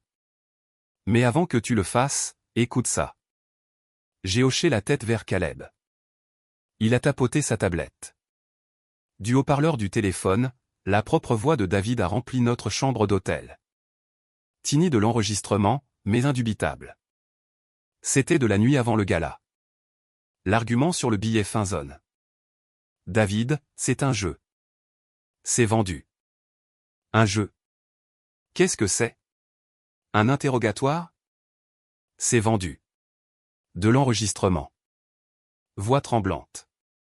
Tu as emmené le fils d'un client dans un parc d'attractions pendant que tu étais à Chicago. David, non. C'est vendu. Je suis rentré tôt dimanche matin. Vol de nuit. Je te l'ai dit. J'ai emmené le gamin samedi avant de partir. Jésus, qu'est-ce que c'est? Je me noie au travail. J'essaie de maintenir ce cabinet à flot, pour que nous puissions nous permettre cette maison. Cette école pour Caleb. Ce fichu gala demain soir. Et tu joues au détective sur un billet de parc d'attractions? Une pause dans l'enregistrement. Puis, la voix de David, plus basse, dégoulinant de menaces. Tu sais, c'est vendu. Parfois je m'inquiète pour toi. Ta prise sur la réalité, elle est ténue. Après tout ce qui s'est passé, peut-être que tu devrais prendre une de tes pilules. Pour le bien de tout le monde. J'ai arrêté l'enregistrement. Le silence à l'autre bout du téléphone était absolu. C'est le son de toi perdant, David, ai-je dit tranquillement. C'est le son d'un homme construisant un récit. C'est aussi le son d'une confession. Tu n'étais pas à Chicago. Tu étais avec elle. Et tu planifiais déjà d'utiliser mon deuil, mon passé, contre moi. Le DA va adorer, comme le juge dans notre divorce. Et le juge de la cour familiale qui décidera si un homme qui parle à sa femme comme ça, qui la drogue et forge son nom, devrait avoir un quelconque accès à son fils brillant et brave. C'est vendu. Attends. La panique était de retour, épaisse et collante. Au revoir, David. N'appelle plus ce numéro. Toute communication passera par Meredith Thorne. J'ai terminé l'appel. Ma main était stable. J'ai placé le téléphone sur la table. Pendant un moment, personne n'a parlé. Puis, Meredith a laissé échapper un long souffle lent.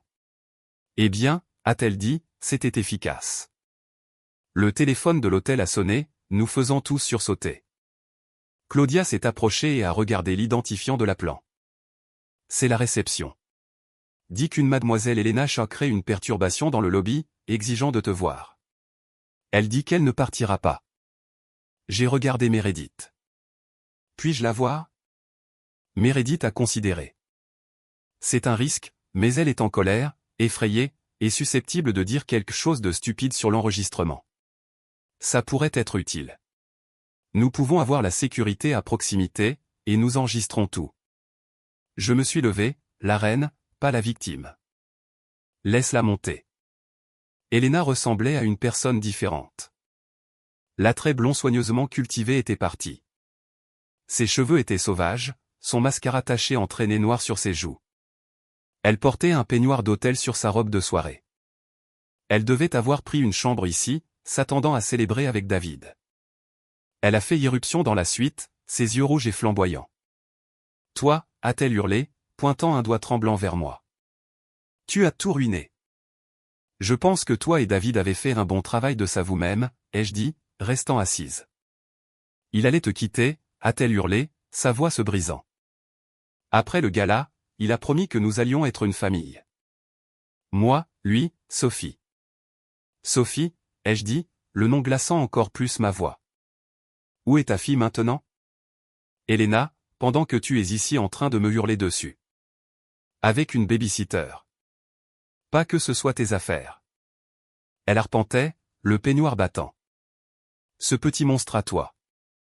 C'est ça qui répand des mensonges? Ce test ADN est faux. Ce n'est pas, a dit Caleb depuis le coin, sans lever les yeux de sa tablette. J'ai utilisé un labo certifié. Tu peux commander un retest si tu veux. Mais le père n'est pas mon papa. Qui est-ce? Elena s'est figée, comme giflée. Le combat s'est écoulé d'elle, remplacé par une vulnérabilité crue et terrifiée. « Tu ne sais rien », a-t-elle murmuré. Était-ce Mark Benson? Ai-je demandé. Le nom quittant mes lèvres avant même que j'aie complètement formé la pensée. L'alibi de David pour le billet Funzone, le client important, celui dont le gamin il était soi-disant en train d'emmener au parc. Le visage d'Elena l'a confirmé. Le sang a quitté ses joues si vite que j'ai pensé qu'elle pourrait s'évanouir. Il s'était une fois, une erreur. David était parti si souvent. Mark était gentil. Il était riche. J'ai terminé pour elle. Et tu pensais que tu pouvais faire passer cet enfant pour celui de David. Un pari plus sûr. Un avocat avec un avenir. Pas juste un client marié. L'ironie était si épaisse qu'elle était suffocante. David, le menteur consommé, avait été totalement, complètement dupé. Mark Benson sait-il? Son silence était une réponse suffisante. Elle avait joué un jeu dangereux, stupide et avait tout perdu. David te jettera au loup. Ai-je dit, pas sans gentillesse, la haine que j'avais ressentie pour elle était partie, évaporée, laissant derrière une étrange pitié creuse. Elle était une menteuse et une tricheuse, mais à ce moment, elle était juste une femme terrifiée qui avait parié et perdu spectaculairement. Il aura besoin de quelqu'un à blâmer pour le détournement, pour la fraude. Il dira que tu l'as séduit, fait chanter, contraint à voler pour toi. Il te peindra comme le cerveau. J'ai vu la réalisation poindre dans ses yeux, la même peur froide et malade que David devait ressentir. Elle était jetable. Tu as besoin d'un avocat, Elena, a dit Meredith, son ton professionnel, détaché, pas un avocat de divorce, un pénal. Et tu pourrais vouloir considérer à qui tu parles en premier, au DA ou aux avocats de David. Le premier qui passe la porte obtient le deal. Elena nous a fixés, le mur calme et implacable que nous présentions. La rage hystérique était partie. Elle avait juste l'air perdu et jeune et très, très stupide. Sans un autre mot, elle s'est retournée et est sortie en traînant de la suite, la porte se refermant doucement derrière elle. La salle était silencieuse encore. L'horloge numérique sur la table de chevet luisait, 2h17 du matin. Quoi maintenant? A demandé Claudia, bâillant. Maintenant, a dit Meredith, fermant son ordinateur, nous dormons quelques heures. À 9h du matin. Nous présentons Boston à la vraie Estelle Vance.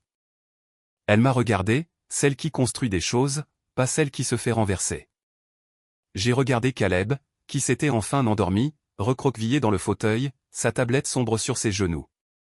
J'ai regardé les lumières de la ville, les ruines de mon ancienne vie fumant dans la nuit. La dette était venue à échéance et demain je commencerai à collecter. Le calme dans le nouvel appartement était une chose vivante. Ce n'était pas le calme oppressant, vigilant de la maison à Back Bay où chaque tic-tac de l'horloge semblait un jugement. C'était un calme propre rempli du bourdonnement distant du trafic de Boston et du doux tapotement content de la clavier de Caleb depuis sa nouvelle chambre. Le soleil entrait à flot à travers les grandes fenêtres non décorées du gratte-ciel, peignant des formes géométriques sur le sol de bois dur nu. Nous avions une vue sur la rivière, pas une pelouse manucurée. Nous avions des meubles Ikea que nous avions assemblés nous-mêmes, riant des pièces mal étiquetées, pas des antiquités silencieuses et inestimables. Nous avions de l'espace qui semblait le nôtre. Ça faisait 6 semaines depuis le gala, 6 semaines d'explosions contrôlées, de manœuvres légales, et du travail lent et méticuleux de construire une nouvelle vie à partir des décombres. Mon téléphone a bourdonné sur le comptoir de la cuisine, la dalle d'érable non finie, pas de marbre de Carrare. C'était Meredith. Je l'ai mise sur haut-parleur pendant que je déballais une boîte étiquetée cuisine d'hiver, qui était surtout des kits Lego spécialisés de Caleb et mon ancien set de compas architectural. Le juge a signé les ordres temporaires. La voix nette de Meredith a rempli l'espace. Garde physique complète à toi. David obtient une visite supervisée, un bloc de 3 heures chaque autre dimanche dans un centre familial. Sa demande d'évaluation psychologique de toi a été rejetée, véhémentement. Le juge avait lu nos dépôts, y compris les preuves pharmaceutiques. J'ai laissé échapper un souffle que je ne réalisais pas retenir. Les combats légaux étaient une guerre d'usure, mais nous gagnions les batailles. David, face à un tsunami de plaintes civiles et pénales du cabinet et probablement du bureau du DA bientôt, était sur la défensive, ses ressources s'amenuisant.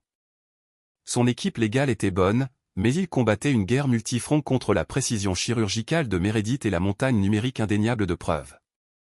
Et le gel des actifs, ai-je demandé, sortant une tasse ébréchée que j'avais faite dans un cours de poterie à l'université. J'ai souri, la plaçant sur le comptoir. Un morceau de l'ancien vrai moi, solide comme un roc. Ses comptes personnels sont gelés. Le tribunal t'a accordé l'usage exclusif des comptes joints pour les dépenses ménagères et celles de Caleb, en attendant le règlement final. Les comptables forensiques sont dans l'entité Quément.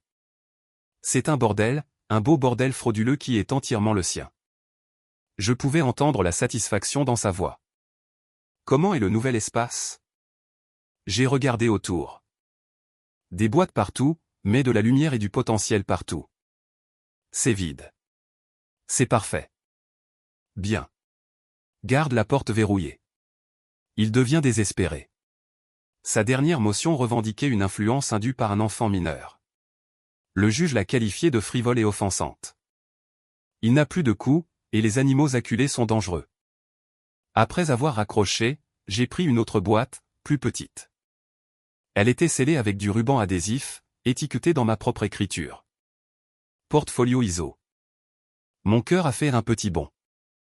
Je ne l'avais pas ouvert depuis 8 ans. J'ai coupé le ruban avec un couteau de cuisine. À l'intérieur il y avait les grands portfolios reliés en cuir de mon travail d'étudiante et professionnelle précoce. Sur le dessus, cependant, il y avait quelque chose de nouveau, une tablette élégante. Une note était collée dessus. Maman, j'ai scanné et numérisé tout. La sauvegarde cloud est sécurisée, searchable par projet, client, année, et type structurel. De rien. Des larmes ont piqué mes yeux. Mon fils ne protégeait pas juste du passé. Il reconstruisait un pont vers mon avenir. J'ai allumé la tablette. Là c'était, le travail de ma vie avant David, les esquisses ambitieuses, imparfaites, brillantes, les entrées de concours, la thèse senior sur la réutilisation adaptative des fronts de mer industriels, une carrière qui avait été mise en pause, pas terminée. J'ai ouvert une app de dessin, mon doigt planant sur l'écran. Puis, timidement, j'ai commencé à esquisser. Pas pour un client, pas pour David, pour moi. Une ligne, une courbe, la suggestion d'un espace rempli de lumière. La mémoire musculaire était rouillée, mais elle était là. Une joie silencieuse, profonde et oubliée, a commencé à remuer. La sonnette a retenti.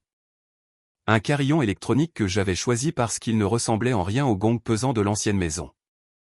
J'ai vérifié le Judas. Un livreur avec un énorme bouquet de lys blanc, les fleurs d'excuse signature de Dao David. Il n'y avait pas de note. Je n'ai pas ouvert la porte. Veuillez renvoyer à l'expéditeur, ai-je dit à travers l'interphone. Mais, madame, renvoyez à l'expéditeur. J'ai regardé par la fenêtre le livreur confus remonter dans sa camionnette. Les fleurs étaient une sonde. Un test. Es-tu encore en colère? Puis-je encore t'atteindre? Mon téléphone a bourdonné encore. Cette fois, un texto d'un numéro inconnu. C'est vendu. Nous devons parler, pas à travers les avocats, juste nous. S'il te plaît, je me noie. Je l'ai supprimé. 1 minute plus tard, un autre. Tu as gagné. D'accord, tu m'as détruit. Est-ce suffisant? Puis-je au moins voir mon fils? Puis un troisième, plus en colère. C'est mon fils aussi. Tu ne peux pas me le garder pour toujours. Espèce d'égoïste, j'ai bloqué le numéro. Les messages étaient un métronome de son état se détériorant. Suppliant, auto-apitoiement, rage. Meredith avait raison. Animal acculé. Caleb est sorti de sa chambre, tenant sa propre tablette. Il essaie un nouveau service de proxy IP pour contourner le blocage. A-t-il dit, fronçant les sourcils, c'est amateur. J'ai blacklisté tout le sous-réseau. Tu n'as pas à faire ça, chérie. Si, je dois, a-t-il dit simplement, protocole. Il est venu et a regardé mon esquisse sur la tablette. C'est bon. Les lignes de vue sont efficaces. J'ai ri, l'attirant dans une étreinte à un bras. Merci, mon petit critique. Le buzzer du lobby principal du bâtiment a retenti. Je suis allé. Oui. Une voix déformée est venue. Livraison pour Vence. Besoin d'une signature. Caleb était déjà à mes côtés, sa tablette montrant le flux en direct de la caméra de sécurité du bâtiment. Ce n'était pas un livreur. C'était David. Il portait un imperméable froissé, le visage non rasé, fixant directement l'objectif de la caméra. Il avait l'air brisé et furieux. Il n'est pas autorisé dans le bâtiment. La voix du portier est venue, semblant désolé. Je lui ai dit, Madame Vence, mais il insiste. Il dit qu'il est le père. Dois-je appeler la police? La voix de David, forte et crue, a éclaté du haut-parleur. Iso, je sais que tu m'entends. Laisse-moi monter. J'ai besoin de voir Caleb. Tu ne peux pas faire ça. Le visage de Caleb était pâle, mais déterminé. Il m'a regardé. Appelle-les. J'ai hoché la tête, mon cœur battant. Oui. George, s'il te plaît, appelle la police et ne le laisse pas entrer. Nous avons entendu l'argument étouffé à travers l'interphone, puis un bruit de bousculade, et la voix élevée de George. Monsieur, vous devez partir. La police est en route. Le flux montrait David se tournant et trébuchant dans la rue, lançant un dernier regard malveillant à la caméra. La connexion est devenue silencieuse. Je me suis affaissé sur une boîte d'emballage, tremblante. Le sanctuaire propre et lumineux semblait violet. Caleb a mis une main sur mon genou. Il s'escalade. La visite supervisée est demain. Il sait qu'il ne peut pas te manipuler là-bas. Il essaie de forcer une confrontation directe. Il n'en obtiendra pas une, ai-je dit, mais ma voix tremblait. Le jour suivant, dimanche, est passé avec une normalité tendue. Nous ne sommes pas allés au centre familial. L'avocat de David avait annulé à la dernière minute, citant l'indisponibilité du client. Un répit, mais un sinistre. Nous avons commandé une pizza, construit un vaisseau spatial Lego, et je me suis forcé à esquisser plus, me perdant dans les lignes et les angles. Cette nuit-là, après que Caleb se soit endormi, la peur est revenue. Les nouvelles serrures sur la porte, le système de sécurité que Caleb avait installé avec la permission perplexe du manager du bâtiment, le téléphone à portée de main, il semblait fragile contre le spectre du désespoir de David. Je suis resté éveillé, écoutant les sons inconnus du bâtiment. À 2h13 du matin, l'écoute est devenue autre chose. Un doux grattement métallique scritch à la porte d'entrée. Pas un coup, un sondage, un son insistant. Crochetant. Mon sang s'est glacé. Je me suis assise droite. L'affichage numérique du panneau de sécurité près de la porte luisait vert. Système armé. Mais le son continuait. Un grattement vil persistant. Je suis sorti du lit, mon téléphone déjà en main. Je ne suis pas allé à la porte. Je suis allé dans la chambre de Caleb. Il était déjà réveillé, assis, sa tablette jetant une lueur bleue sur son visage. Il a mis un doigt sur ses lèvres. Sur son écran, une vue divisée. La caméra du couloir dehors notre porte d'appartement et un schéma de capteur de mouvement de la porte elle-même. La caméra du couloir montrait une vue fisheye déformée de David. Il était affaissé contre la porte, la tête baissée, travaillant sur la serrure avec un set de crochets. Il était clairement ivre, ses mouvements maladroits mais déterminés. Le verrou supérieur résiste, a murmuré Caleb, sa voix étrangement calme. Mais le verrou inférieur est un quickset standard. Il le contournera en environ 90 secondes. J'ai déjà envoyé une alarme silencieuse à la police de Boston. État, 4 minutes. Le manager du bâtiment est notifié. Les caméras internes enregistrent et streament vers un serveur sécurisé. Mon petit général, mon fils, dois-je activer le dissuasif audio? A-t-il demandé, me regardant.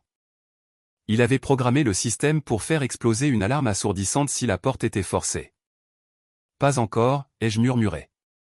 J'ai composé le 911, mes doigts tremblants. J'ai donné l'adresse, le numéro d'appartement, le mot intrus, le fait que mon mari séparé tentait de forcer l'entrée. La voix calme du dispatché était une bouée. J'ai mis le téléphone sur la commode, sur haut-parleur. Le grattement s'est arrêté. Il y a eu un clic définitif. Le panneau de sécurité au mur est passé de vert à rouge. Une voix féminine douce a déclaré, point d'entrée inférieur compromis. La poignée de porte a tourné. La porte s'est ouverte. David se tenait dans l'encadrement, éclairé par les lumières du couloir, une silhouette de ruine. Il sentait le bourbon et la sueur rance. Ses yeux, sauvages et injectés de sang, ont scanné l'appartement sombre et se sont posés sur moi, debout dans l'encadrement de la porte de la chambre de Caleb. C'est vendu, a-t-il bredouillé, faisant un pas chancelant à l'intérieur. Je t'ai dit que tu ne pouvais pas me garder dehors. Où est mon garçon? Caleb? Caleb? C'est papa. David, sors, ai-je dit, ma voix basse et stable, démentant la terreur qui serrait mes tripes. Je me suis déplacé complètement dans le couloir, me plaçant entre lui et la porte de Caleb. La police est en route. Je m'en fiche, a-t-il rugi, faisant un autre pas. Tu as tout pris. Mon travail, ma réputation, mon argent. Tu as retourné mon fils contre moi. Il est à moi. De la salive a volé de ses lèvres. Tu es malade. C'est vendu. Tu as besoin d'aide, et je l'emmène où il est en sécurité, loin de toi. Il a titubé en avant, son intention claire. Il allait essayer de me pousser pour atteindre Caleb. Dissuasif audio activé. La voix de Caleb a dit, non de sa chambre, mais du panneau de sécurité. Ce n'était pas sa vraie voix. C'était un ton enregistré, robotique. Une alarme assourdissante, pulsa-t-il à hurler à travers l'appartement un son haute fréquence, douloureux conçu pour désorienter. David a crié, plaquant ses mains sur ses oreilles. Qu'est-ce que c'est? Éteins-le. Je n'ai pas bronché. J'ai tenu bon. Sors, David. Passant mon fils, a-t-il beuglé par-dessus le bruit et chargé. Il était plus grand, plus fort, alimenté par l'alcool et la folie. Il m'a percuté, me poussant fort contre le mur. Le souffle a quitté mes poumons dans un ouche.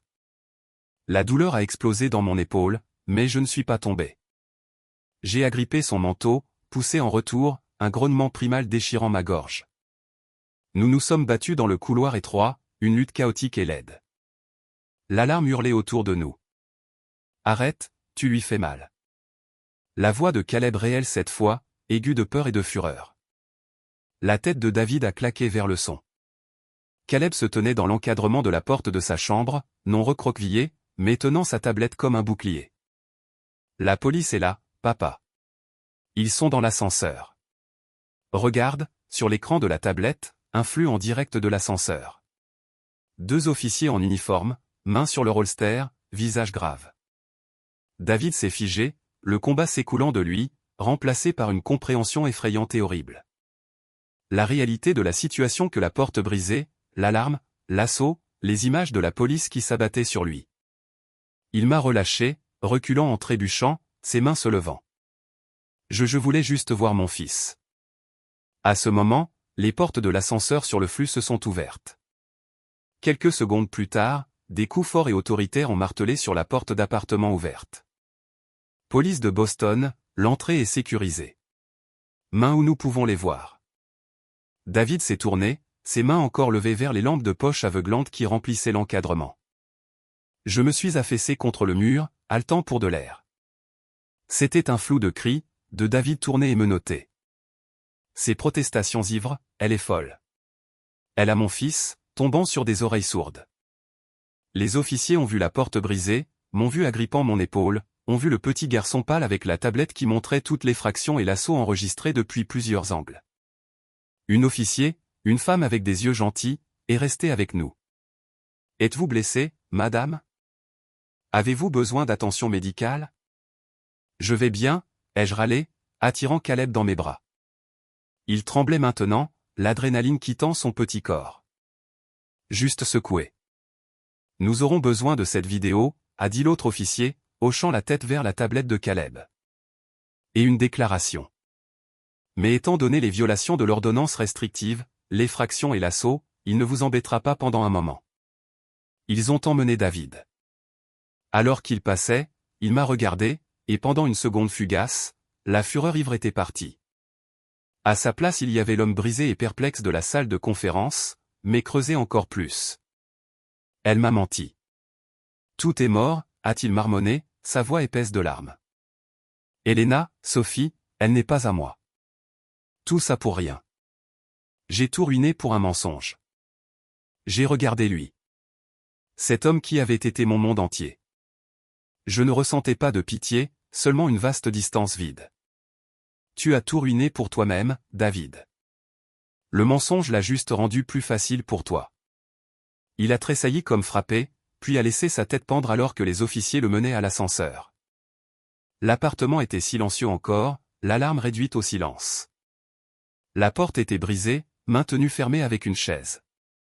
Le manager du bâtiment, mortifié, a promis une équipe de réparation dès le matin. Caleb et moi nous sommes assis sur le sol de sa chambre, appuyés contre son lit, enveloppés dans une couverture. Nous avons regardé les lumières de la ville, attendant l'aube. La peur s'écoulait, laissant derrière une certitude profonde et inébranlable. Nous étions en sécurité. Il avait essayé le pire, et il avait échoué. Maman? La voix de Caleb était petite dans le noir. Oui, bébé? Tu le hais? La question flottait dans l'air. J'ai pensé à l'humiliation, au vol, à la contrefaçon, aux pilules, à la terreur de minutes plus tôt. J'ai pensé à la vie qu'il avait essayé de m'enterrer dedans. J'ai cherché la haine.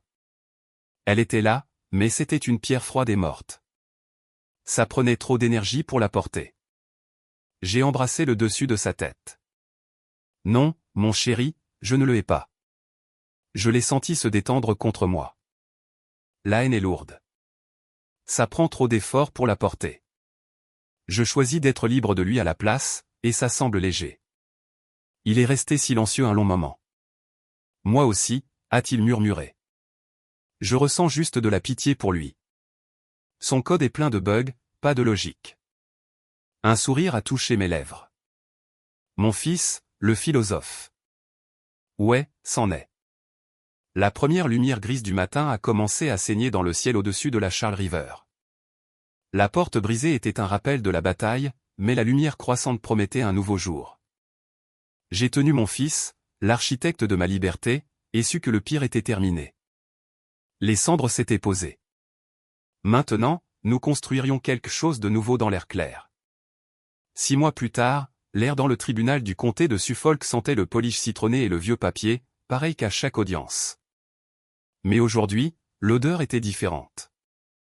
Ça sentait une faim. J'étais assise à la table du plaignant. Meredith torna une présence solide, inébranlable à mes côtés.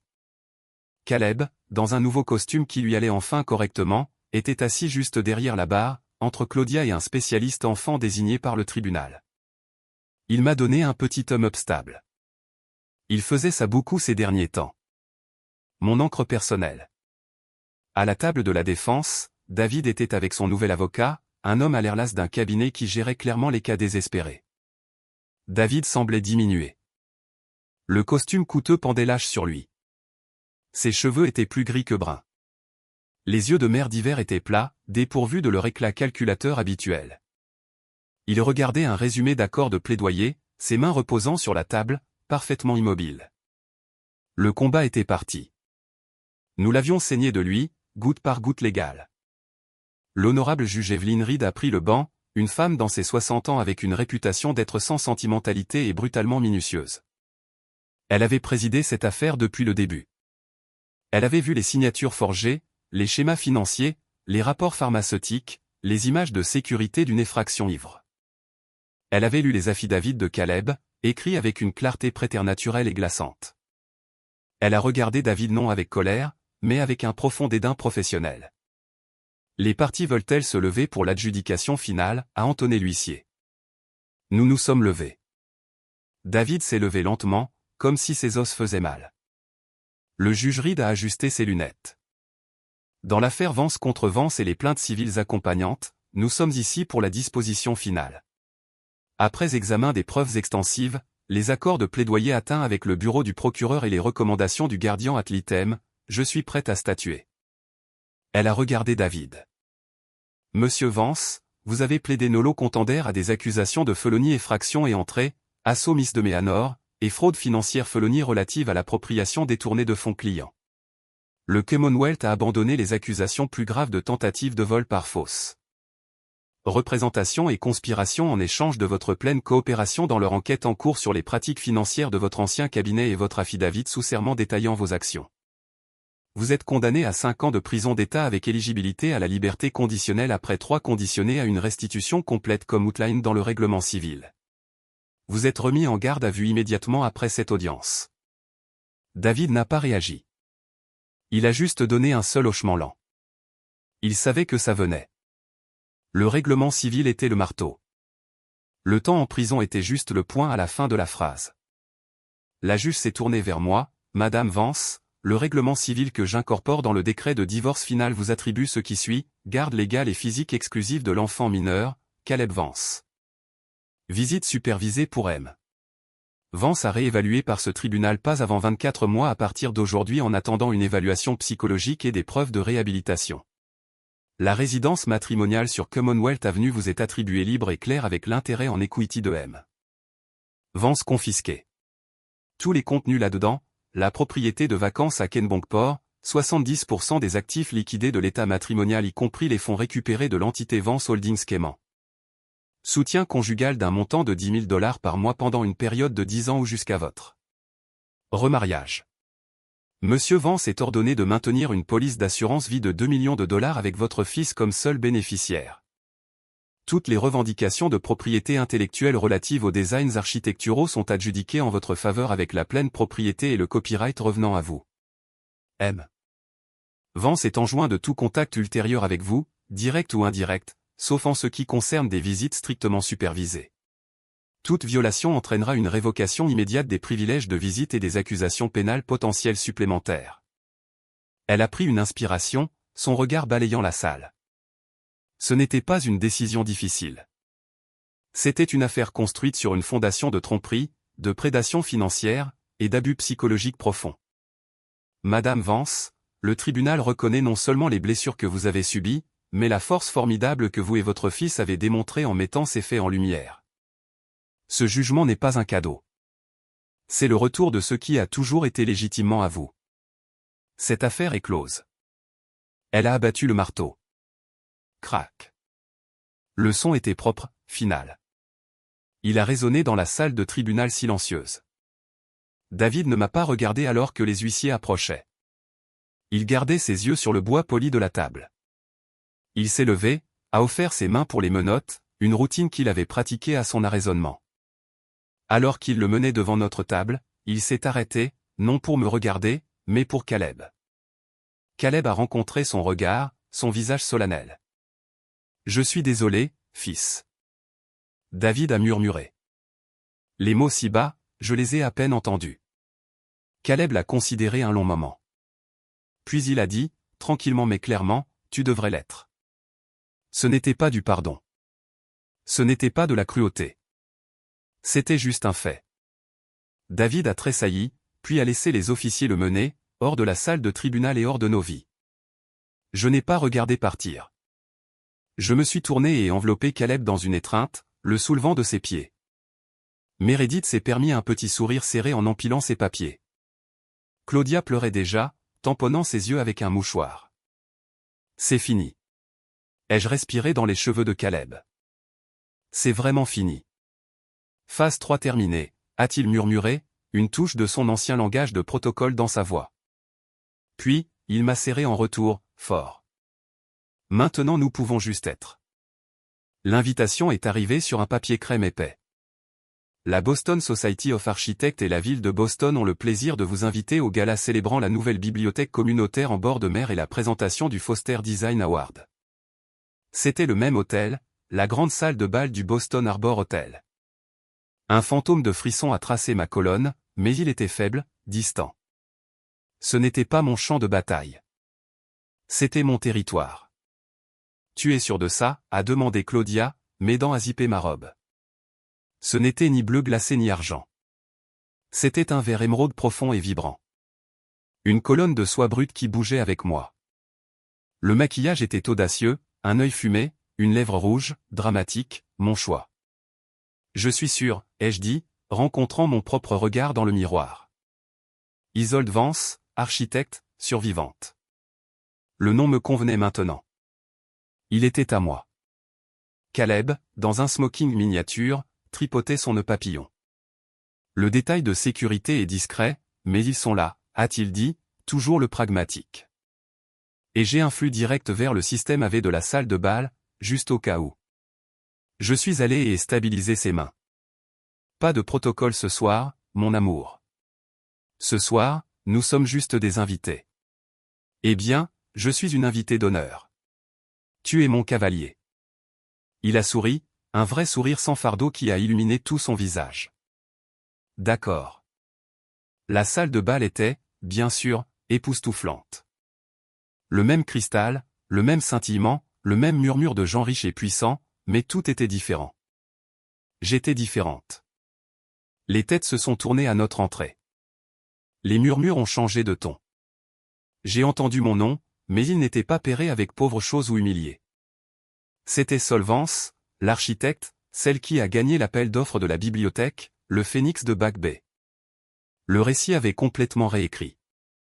J'ai vu Arthur Bronlet de l'autre côté de la salle. Il m'a donné un hochement formel et rigide, qui de sa part était taquine à une ovation debout. Son cabinet avait survécu, à peine, en jetant David au loup et en coopérant pleinement. Sterling Rowe, le promoteur dont l'hôtel David avait conçu avec mon travail volé, était là aussi. Il avait réglé avec moi hors cours pour une somme qui avait fait sourire Meredith pendant une semaine. Il évitait mes yeux. Nous avons été guidés à la table d'honneur. Cette fois, je n'étais pas un plus un. Ma carte de nom était au centre. Le dîner était un flou de conversations polies, de gens vraiment intéressés par mes concepts de réutilisation adaptative pour la bibliothèque, et comment je prévoyais d'intégrer les pilotis historiques avec la nouvelle structure en verre. J'ai parlé de lumière et d'espace et de communauté. J'ai parlé de mon travail. Ma voix ne tremblait pas. Finalement, le président de la Boston Society of Architects a pris la scène. Après avoir remercié les sponsors, il s'est éclairci la gorge. Et maintenant, le moment que nous attendions tous. Le Foster Award est donné non juste pour un design unique, mais pour une vision qui contribue à l'âme de notre ville. La récipiendaire de cette année est une femme qui incarne la résilience et la renaissance. Son design gagnant pour la nouvelle bibliothèque en bord de mer est un témoignage du pouvoir d'une vision claire et d'une intégrité inébranlable. Veuillez accueillir la récipiendaire du Foster Award de cette année, Isolde Vance. Les applaudissements étaient tonitruants. C'était une vague physique qui m'a envahi. Je me suis levé, ai lissé ma robe, et ai marché vers la scène, les mêmes marches que Caleb avait montées, le même pupitre où David avait accepté son award creux. Le projecteur m'a trouvé, mais il ne brûlait pas. Il semblait comme de la chaleur. J'ai ajusté le microphone, et regardé la mer de visage, et ai trouvé celui de Caleb. Il rayonnait, applaudissant si fort que ses mains devaient avoir mal. Merci, ai-je commencé, ma voix claire et forte dans le système de son. Il y a un an, si vous m'aviez dit que je serais ici, j'aurais supposé que vous me confondiez avec quelqu'un d'autre. Mon mari, peut-être. Une légère ondulation connaissante a traversé la foule. Ils étaient avec moi. Pendant longtemps, je me définissais en relation avec d'autres personnes. J'étais une épouse, une supportrice, un personnage d'arrière-plan dans l'histoire de quelqu'un d'autre. Je m'étais convaincu que mes propres rêves, ma propre voix, étaient secondaires, que pour être cohérente, je devais être silencieuse. J'ai fait une pause, laissant les mots flotter. La salle était complètement silencieuse. J'avais tort. Un bâtiment avec une fondation faible, peu importe à quel point la façade est belle, finira par s'effondrer. Je l'ai appris de la dure façon. Ma fondation s'est effondrée très publiquement, dans cette même salle.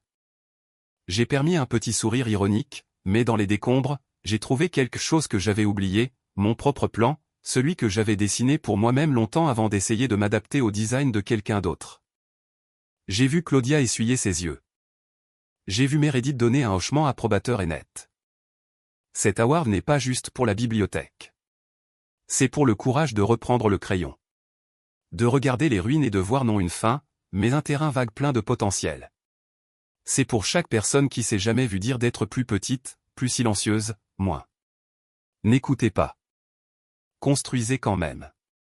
Votre voix, votre vision est le matériau le plus nécessaire de tous.